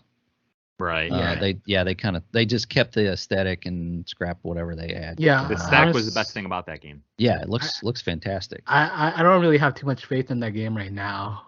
Mm-mm. Like we need to see more, and maybe it'll change. But I want them to go completely dark and then come out with it and go, this is what it is. Shadow drop. Well, not necessarily that, but I know that seeing. I mean, I don't know why they even showed it. It was a concept for an aesthetic. It wasn't even like a game. Right. And then later they even kind of rebooted that. But honestly, I want Forspoken. I mean, not Forspoken. Avowed. Avowed. Yeah. You're ready to get back into a fantasy world? I was playing Pillars of Eternity a little bit because I was trying to because it's based in the same world, and I'm trying to go through the first two. Yeah. Wait, it's based on the same. Wait, Avowed is based on Pillars of Eternity? Yes. Yeah, it's the same universe. They're made by they're same developers. Company. Wait a second. Rare is not Rare. Who's making Bethesda? Who's making Avowed? Obsidian. No, Obsidian is making. Obsidian is. Yeah. Mm-hmm. Okay. All right. I'll believe you. Is that news to you? Okay. Well, it does get kind of blurry. I mean, you got Bethesda, you got you got several studios that kind of make the same game. Obsidian's not attached to Bethesda. They are not. They made Fallout New Vegas. New Vegas. So Bethesda published those, right? Well, right. Bethesda made Fallout 3. Yeah. And then Obsidian made Fallout New Vegas, which most people consider the best Fallout. Yeah. And Bethesda hates them for it. So yeah, I don't know if we'll get another one of those, but that's also a rumor-ish that their next game after Avowed might be another Fallout game. So we'll see what happens. Just remember, we got to keep this podcast going for another 10 years to see these games, people. I know, right? Yep. Right. Yeah. All right. The biggest rumor of the week, I think Thick is going to agree with me, but not the last rumor. Rumor number 5. I think I'm saying this name right. Eren Yeager from Attack on Titan is coming to Fortnite in next season's Battle Pass, according to Hypex and Sheena. Thick, what can you tell us about Attack on Titan? Other than the fact that all the characters yell at each other, and that made me stop watching it. This last season is very dark. They just released an hour special. It's the last final season. That's it. Is it Thick? Is Attack on Titan like one of the Mount Rushmore animes?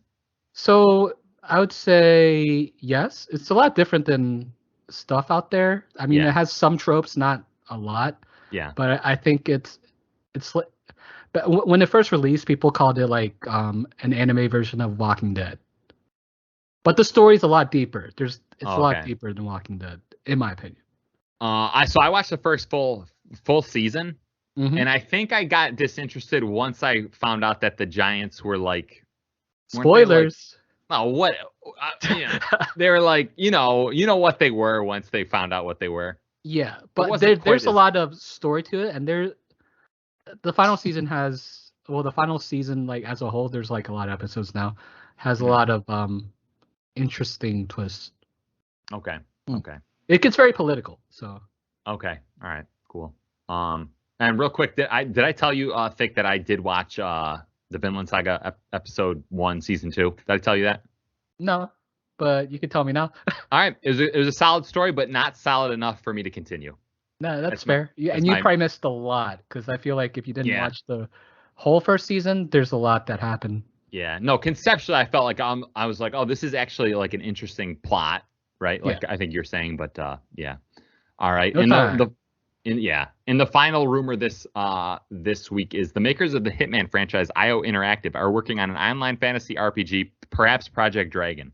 Mm-hmm. You know, pretty lame to start talking about a game that's going to come out in 5 years, right? Or maybe we hope. Yeah. I will say it's interesting because I always feel like this is a studio that's like maybe on the lower end of AA or mid AA. Mm-hmm. It just feels very interesting. Like they're so like ingrained with that like engine. Like the Hitman games all play the same. You just walk the same. Wait, are they the ones doing 007? Yeah, 007. Yeah, yeah, I think they are, right? Mm-hmm. So which is a perfect fit. Yeah. Yeah. I guess when you think about it too, it's like there's a lot of studios out there that like receive funding for, I don't know, venture capital or whatever. And I'm like, well, doesn't it make sense that IO is like, hey, let's triple our employee count and let's get some money from some source?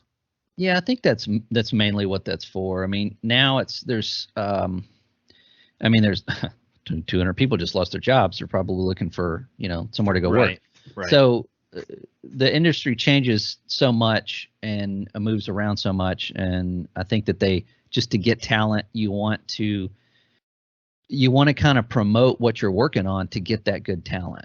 Right. So if it's interesting to somebody that's from another studio, they might even leave that studio to go work for, something to whatever Dragon is. Right. It's just kind of crappy for us, not in the industry, knowing about these games that are coming out in the future and just having to wait and wait and wait and wait.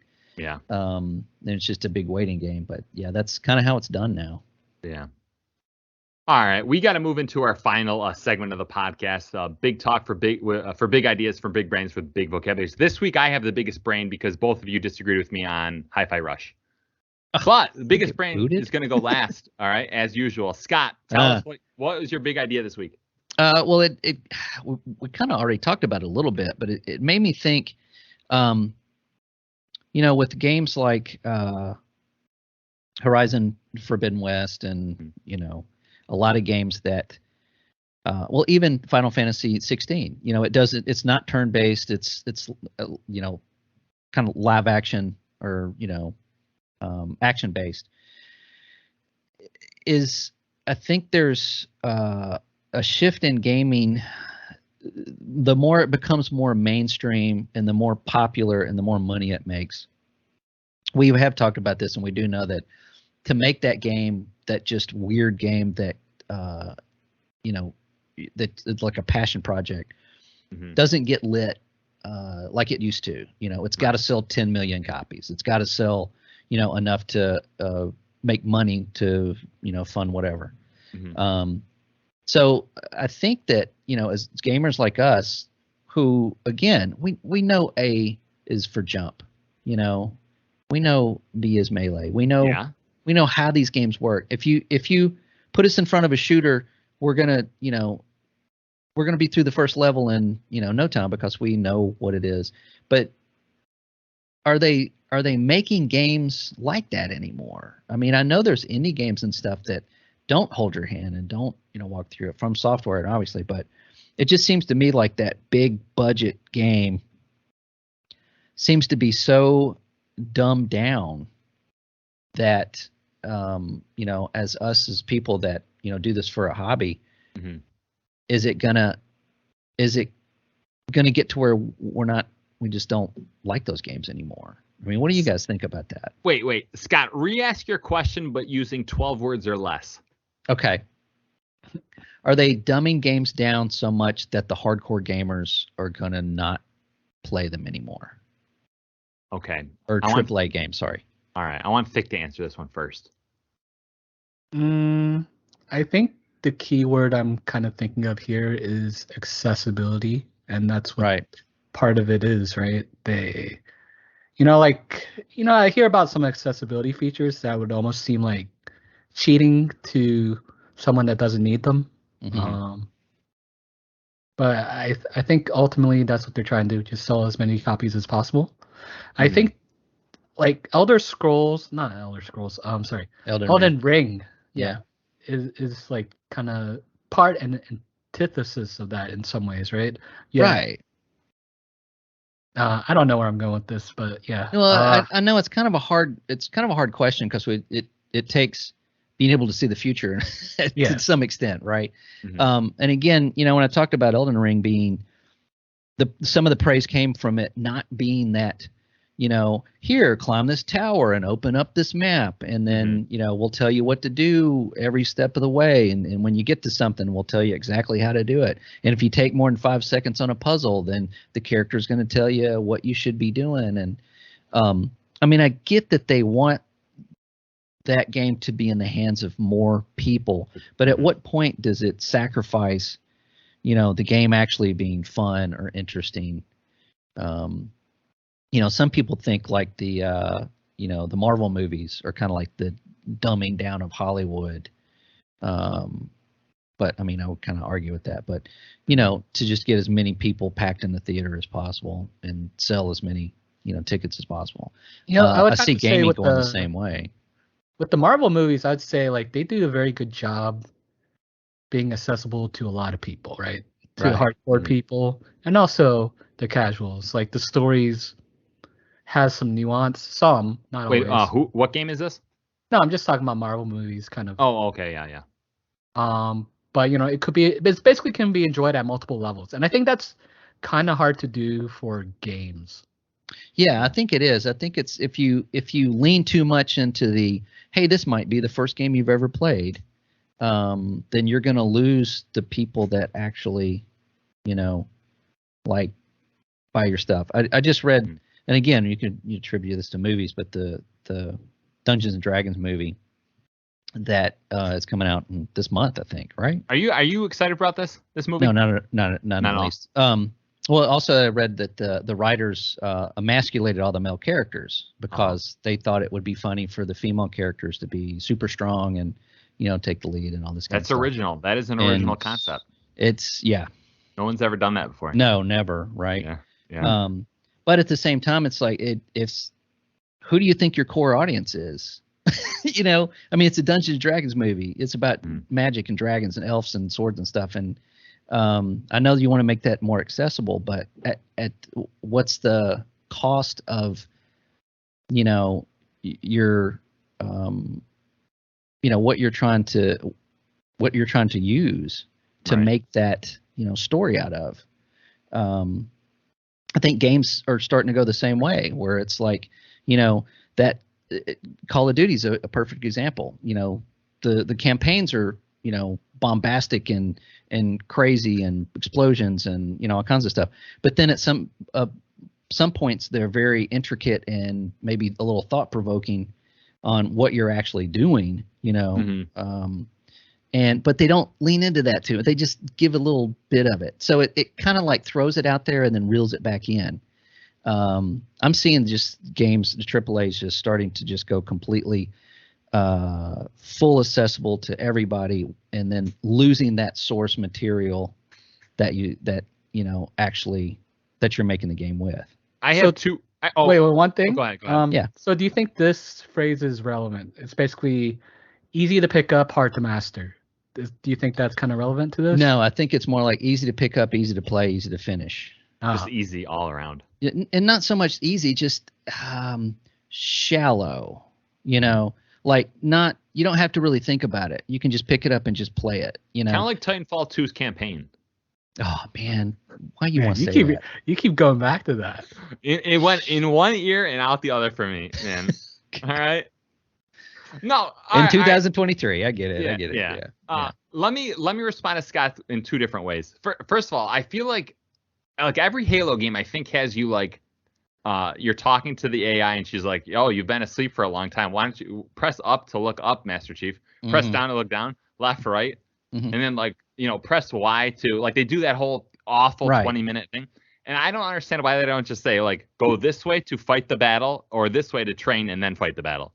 Well, if you play on higher difficulty, you don't do that. It skips you don't do that. Oh, that's Right. interesting. Okay. Yeah. So I would say one thing, because we're talking about tutorials, I think they should take a page from Sony's book where like some settings are based on the system. Like if you don't want tutorials, turn it off on the PS5 itself. I don't think that exists, but I'm just saying like that should be an option, right? Here's why I don't think they're Well- doing that. Here's why I don't think they're doing that. They're not doing it because there's a percentage of gamers who think they don't need the tutorial, and then Right. they're gonna skip it, and then they're gonna be like, "This game's frustrating. I don't know what to do," and they're gonna stop Yeah. playing it. That makes sense. Yeah. Well, I put it back on the developers, not necessarily the like Sony or Microsoft or anything. It should be like, hey, have you ever played a first-person shooter? Yes. Right. Okay, here's a gun. Right. Right. Have you ever played an RPG? Yes. Okay. Well, then, do you want the tutorial in this and this and this? Right. Okay. So I don't think there's really anything wrong with that. That's not really taking anything away from somebody that's never played it, and it's not. Mhm. It's not enraging somebody that has. Yeah. It- Well, and Scott, here's another thing. I feel like the same way. It's like the developers have done the math in their head, and they're like, we can let gamers who think they know how to play, we can let them just go ahead and skip all this stuff. And yet a percentage of those people are going to be like, oh yeah, how do you throw a grenade? Like, I think they want to know everyone is equipped with the mechanics of the game, which us three probably don't like. We don't care about that, right? It doesn't bother me. The tutorials don't bother you? No. So you're telling me all three of us. Oh, that you can't say that. Wait. All three of us play games for about 6 hours and then we bounce to the next game. And you're okay with the first 30 minutes of these games just wasting your time? No, you can't be. Part of me is interested in how everyone approaches this. Because, for me, in my daily life, I do write manuals for like. Okay. And you want people to read them. Instruction manuals, right? Yeah. Right. So I'm like fine with it. Like that's just Okay. my perspective. Okay. I got you. I get that, but it's okay. Well, again, that's subjective as well, because some tutorials are like, okay, I'll use the Solasta as an example of, you go to a tavern, you picked up this note that's like, hey, need hero or whatever, and 5 people show up, and as each one of them shows up, they introduce themselves and tell how they came to be at this tavern. Yeah. And that is a segment you play through that. And it's a segment of, if it's a magic user, here's how to use magic, and here's how to do this, and here's how to do stealth. So it's not long. It's interesting because it's part of the story. And you do, a simple tutorial on how to do the turn-based and, everything. So it does, I didn't mind that so much because it didn't insult me as someone that has played these before, and it didn't waste my time with it. Yeah. I'm going to respond to you by hand waving your entire question away. Okay. The scene in Lord of the Rings where the elves are walking through the forest and they're going off to what is that place they're going to? The Grey Haven. The Grey Haven. And I interpreted that like they don't care about the trials and tribulations of Middle Earth. They're just like, humans are, I got nothing. They're not worth helping. They're not worth dealing with, right? So this is essentially what I'm doing. I'm like, you just join us in the I'll call them quad A multiplayer. Yeah. You don't have to deal with these 6-hour annoying single player games with awful tutorials. Just play a good game for 1,000 hours, and then you never have to think about tutorial. It's just a discussion. I'm not saying that. I know. I'm joking. It's kind of like that band you like. It's like, oh man, I found this band. It's great. And then when everybody starts listening to it, you're like, well, forget it. I mean, I don't do that anymore, but I have, when you find that band and they're like making it's like, man, cause you want to be cool. Right. Games are kind of like that. And the more they get put in the hands of more and more people, the less the quality of those games seem to decline. Yeah. And as it becomes more mass media. Yeah. I know there's AAA titles and there's other games out there that are, those niche games that we know how to find them and know how to, to connect with those games. So that's good. But I just see that's a trend that I see that's probably just going to get worse and worse. And I just wanted to know what you guys thought about it. Well, I will say another way. Before I go into this safe haven, me and my elves go up there with the multiplayer games as a service. I will say this. I feel like a lot of people are like, back when I was younger, games didn't do that, right? Because all games when we were younger were made by 40 people in a 2-year Right. dev time, and those games still exist today. They're just not the most expensive games, right? Yeah. So it's like if you want like a gamer's game, you just have to keep looking at those games that only cost $10 million to make, right? Yeah. Like they did 20 years ago or 30 years ago. Yeah, I guess so. Yeah. I mean, back when games were, you saw a TV commercial about it, and that was about it. Right. Yeah. Wasn't ingrained in everything. Yeah. Mm. Thick, utilize your big brain and tell us what big idea you came up with. So I'm going to discuss Game Pass, or basically subscription models, like the effect it kind of has on, what do you call it? Just like, what do you think is the effect, like, now that Game Pass has been out for a while? Like, what does it? I'll let you guys know mine in a little bit, but I want to hear what you guys think. Like, how's it affected the industry? How has it affected games coming out and game development? I can give an example real quick if you want. Oh, go ahead. Yeah, go ahead. So supposedly it's going to be like this month is going to be 1 year that Sifu, I believe, and maybe Stray. No, Ghostwire Tokyo. Mm-hmm. So it's going to come on to, most likely come to Xbox. And I feel like time exclusives now, like once they pass like the time exclusivity for another console, if it comes to Xbox, it has kind of like almost no choice but to be on Game Pass.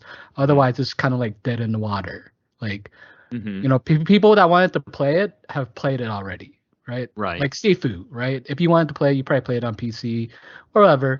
I don't know. I don't know about that. Yeah.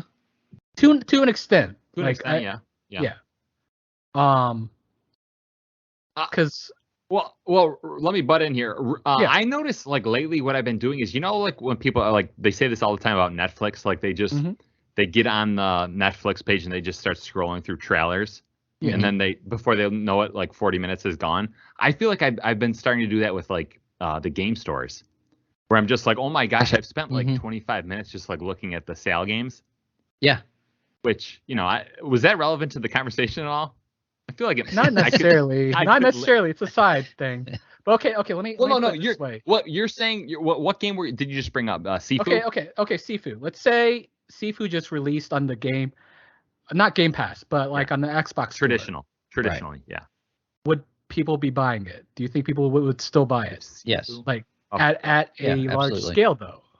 Well, like no, that's not a large scale game, is it? I mean, that's. Yeah, but like. It still like was successful when it launched on PS5 and like on PC. There was a lot of buzz on it, but now at this point, there's zero okay, buzz. I see what you're saying. Yeah, say, could it meet the same numbers on PlayStation as on Xbox? No. It's guaranteed no, right? Right, because like you said, there's no marketing, there's no push, it's already.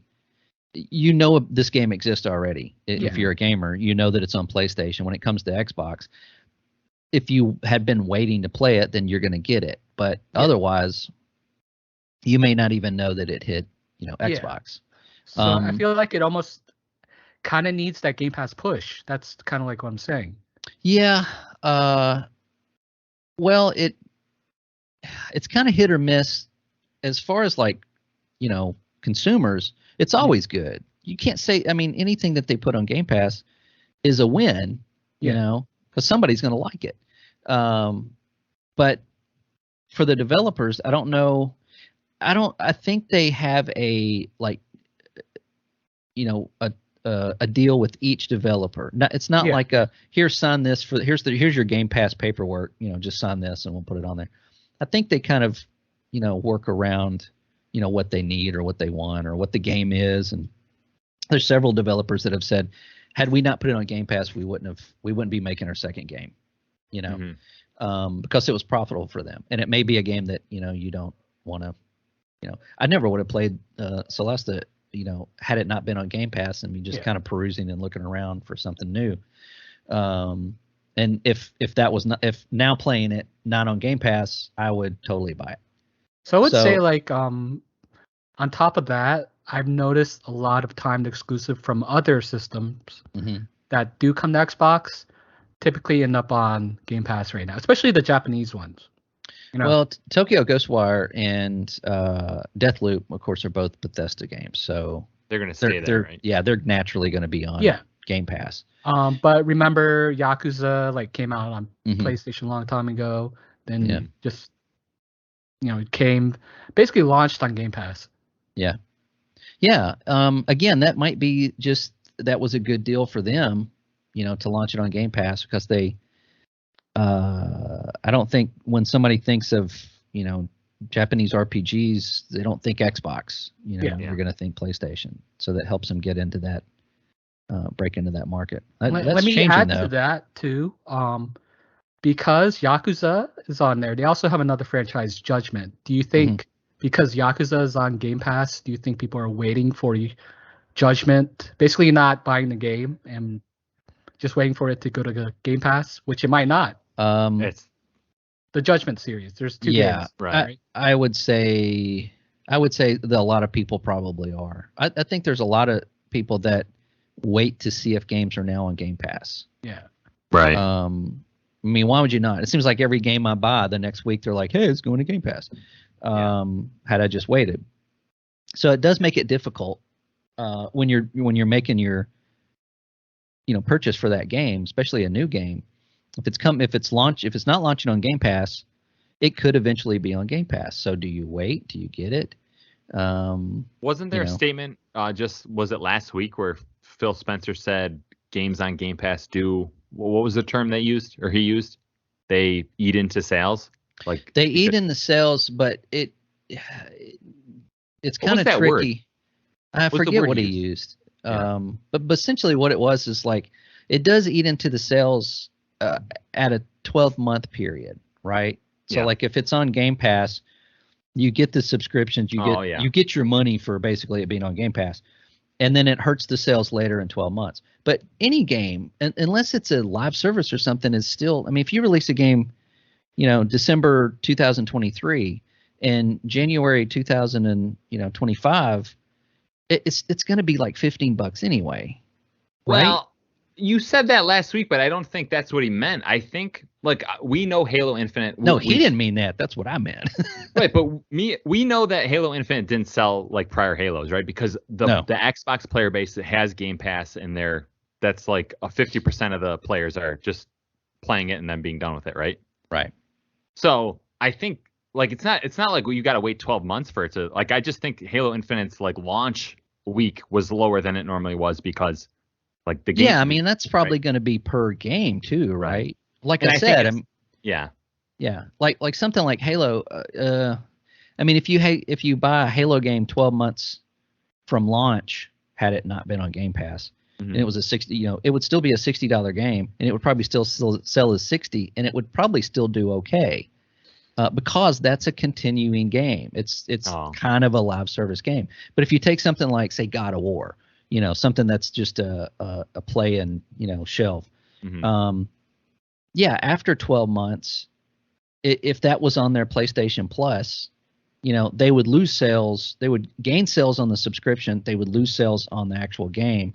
But then after 12 months, if it came off PlayStation Plus, then of course the sales that they would have got on that are going to be diminished because the game's been out a year. Yeah.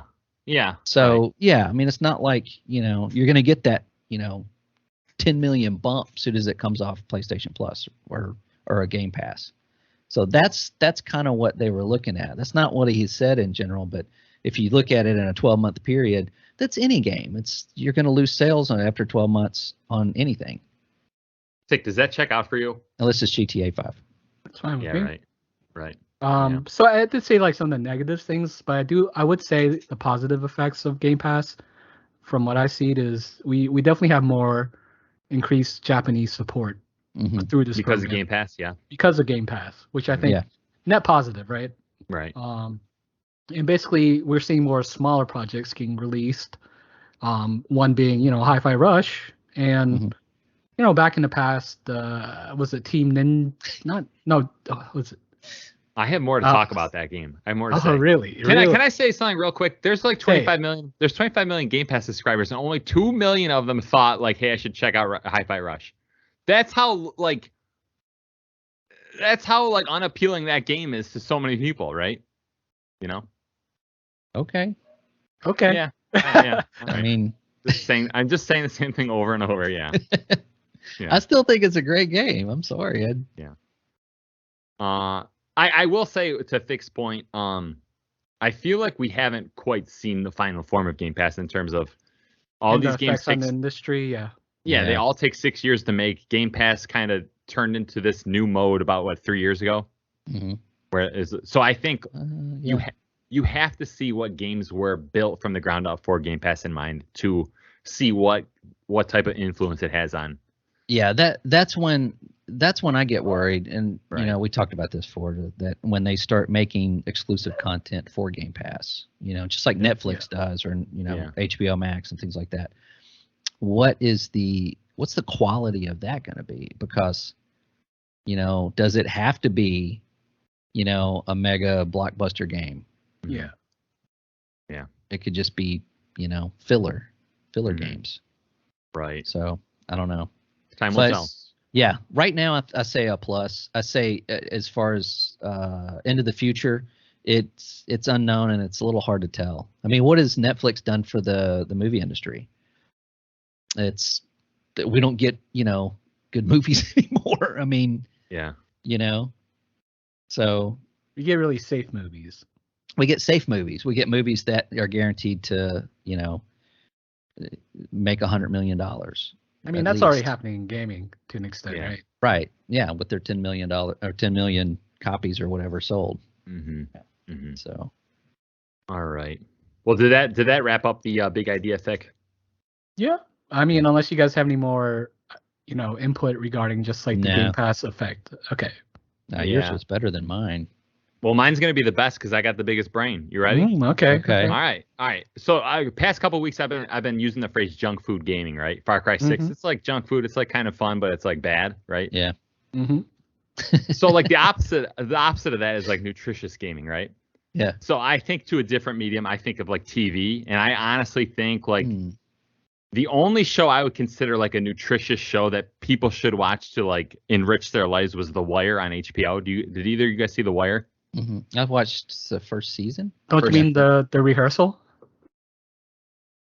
What was the rehearsal? What was the one with what's his name? Nate? Oh, Nathan For You. Nathan For You. Yeah, no, I would not say that's nutritious. No, I would not.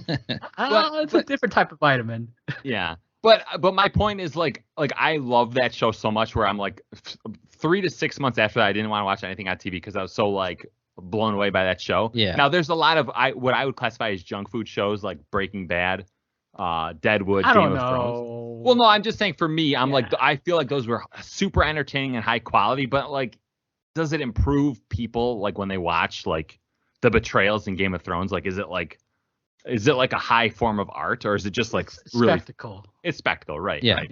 Yeah. So my question to you guys is like, is there like a nutritious form of gaming? And like, if so, what is it?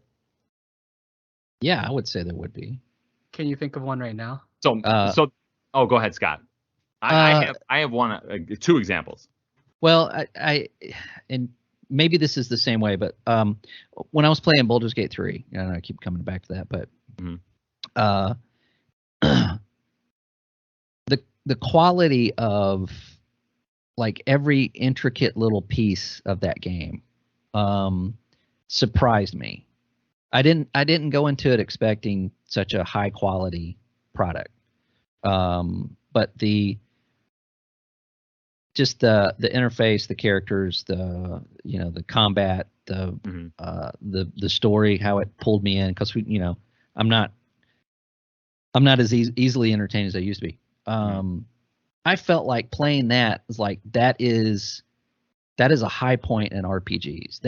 This is what you play role-playing games for. That is, you make your own character. You're not the chosen one. You're forced into this situation. I mean, all of those aspects are what I look for in an RPG, and there it was right in front of me, and I was playing it. And it's that quality that I think makes you remember those characters and remember the situations, remember the gameplay, and those parts that you think about later on, you kind of take them with you. Okay. That to me would be like a nutritious game where you're pulling pieces from it. Yeah. And it's why you do this. It's why you play games. Scott, let me ask you this: Is there a super high quality junk food game that's just like the Reese's Cup? Who doesn't love the Reese's Cup? Yeah. Right? Oh now, yeah. What would be the highest quality junk food game where you're like, it's still junk food? Yeah, I would say that's the latest Call of Duty. I know I've praised it. I'm not the biggest Call of Duty guy, but this last one is just I'm still playing it. I played it today. Okay. Knowing that it's just stupid fun. Yeah. But again, the quality is really good. I don't have any server issues or anything like that. What food is it? What food is Call of Duty? Ooh, I would say like this Call of Duty would be it would have to probably be barbecue. Like a barbecue sandwich. Okay. Yeah. Not a burger, not like a McDonald's. It's better. Don't want to eat it every day. You don't want to eat it every day. Right. It would be something like, hey, that barbecue joint? Let's go there for dinner. That's what it is. It's still junk food, but it's kind of on that upper end. Right. Higher end, junk food. Yeah. I hear you. Thick, what about you? Are you thinking about a nutritious nutritious game? Well, first of all, tell me if you agree with the premise. Like, do you think there's a game that transcends, like, you feel like this is like I think we kind of talked about this in some form, right? But more like popcorn game, and then I guess I didn't really necessarily highlight a nutritious game. What game do you feel like is good for the player? Like, I think everyone should experience this because it's so impactful. It kind of, people, our people are stuffy. They're like, this made me a better person. This like made me like that kind of exceeds just playing the game, and it's like almost like art, right? Yeah, in a way. Yeah, like right. It kind of nourishes the soul. Precisely. Yeah, thought provoking. Yeah. So I mean, I almost want to put Metroid Prime on there, but I mean, it's more so on how that game kind of guides the player and like unveils itself in some ways, but then it also has a lot of issues too. For it's an old game at this point, but there's issues near the end. The one I would say is maybe Brothers: Tales of Two Sons. Oh, really? That's one of my favorites. Okay. It basically makes you recontextualize what the controller means to the game. Oh, really? Yeah. All right. Okay. And that's where you control the two brothers. You control both with each stick. With the two joysticks. Yeah. Yeah. Oh, that's cool. All right. So I had two examples, and my examples of the games you hear me talk about all the time: Fortnite, Elden Ring. No. I firmly put that in the junk food column. Like, it's just you just get inundated with these basic NPC. It's a hot fudge sundae. Yeah. It's a. Can a game be both? Can it be nutritious but junk? No, I don't think so. You're either broccoli or you're a Snickers bar. Right. You're sweet potato or you're they're both calories. They're both calories. Yeah, but not all calories are equal. Right. All right. So let me explain to you this. So like Fortnite, when Fortnite was first getting off the ground, the way I'd play is I'd go random queue in duos, and then as soon as someone had a mic, I'd be like, hey, you want to like keep playing together?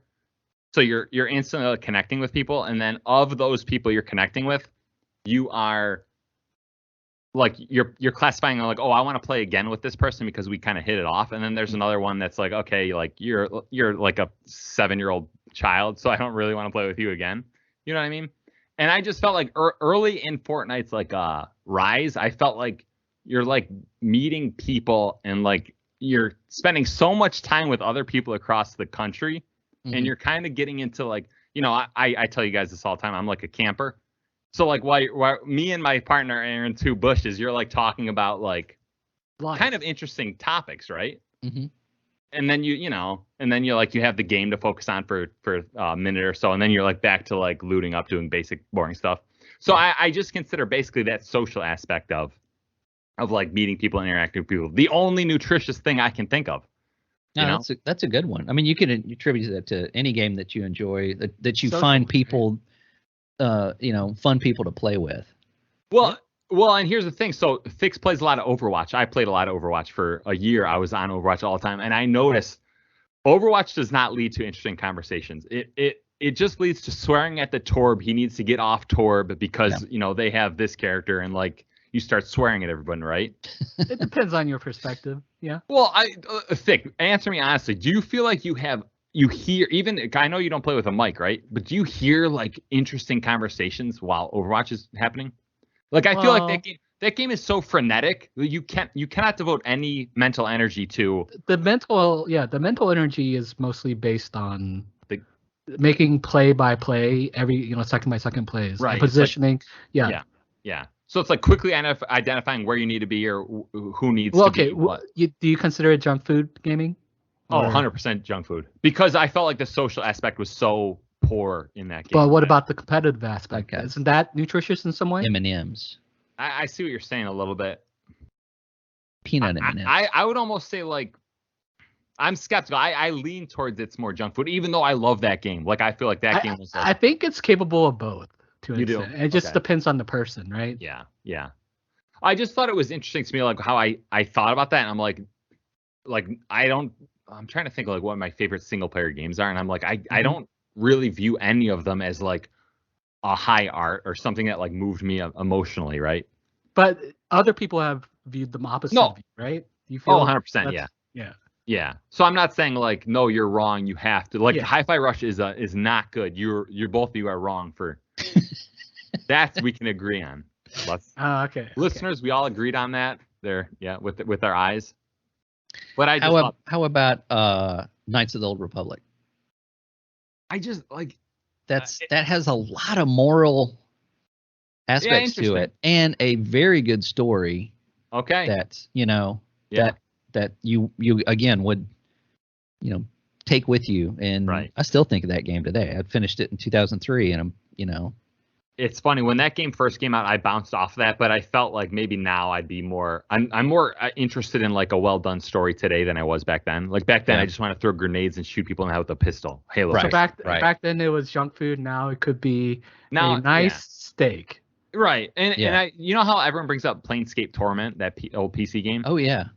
Where people like rave about the writing. Mm-hmm. Uh-huh. And again, like I played that game and I bounced off it, but I'm like, there's something interesting about like very well done writing, right? Mm-hmm. To introduce you kind of unique concepts and whatnot. But it sounds like another big talk.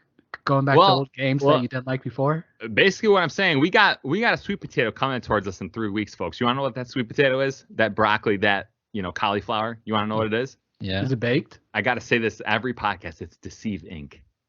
Deceive Inc. I see. That the game I talked about yesterday, multiplayer. I don't know about that, but we'll see. Yeah. But I do know this. I know Scott. I know both you do this a lot. Everyone plays like 6 hours a game and we bounce to the next one. Mm-hmm.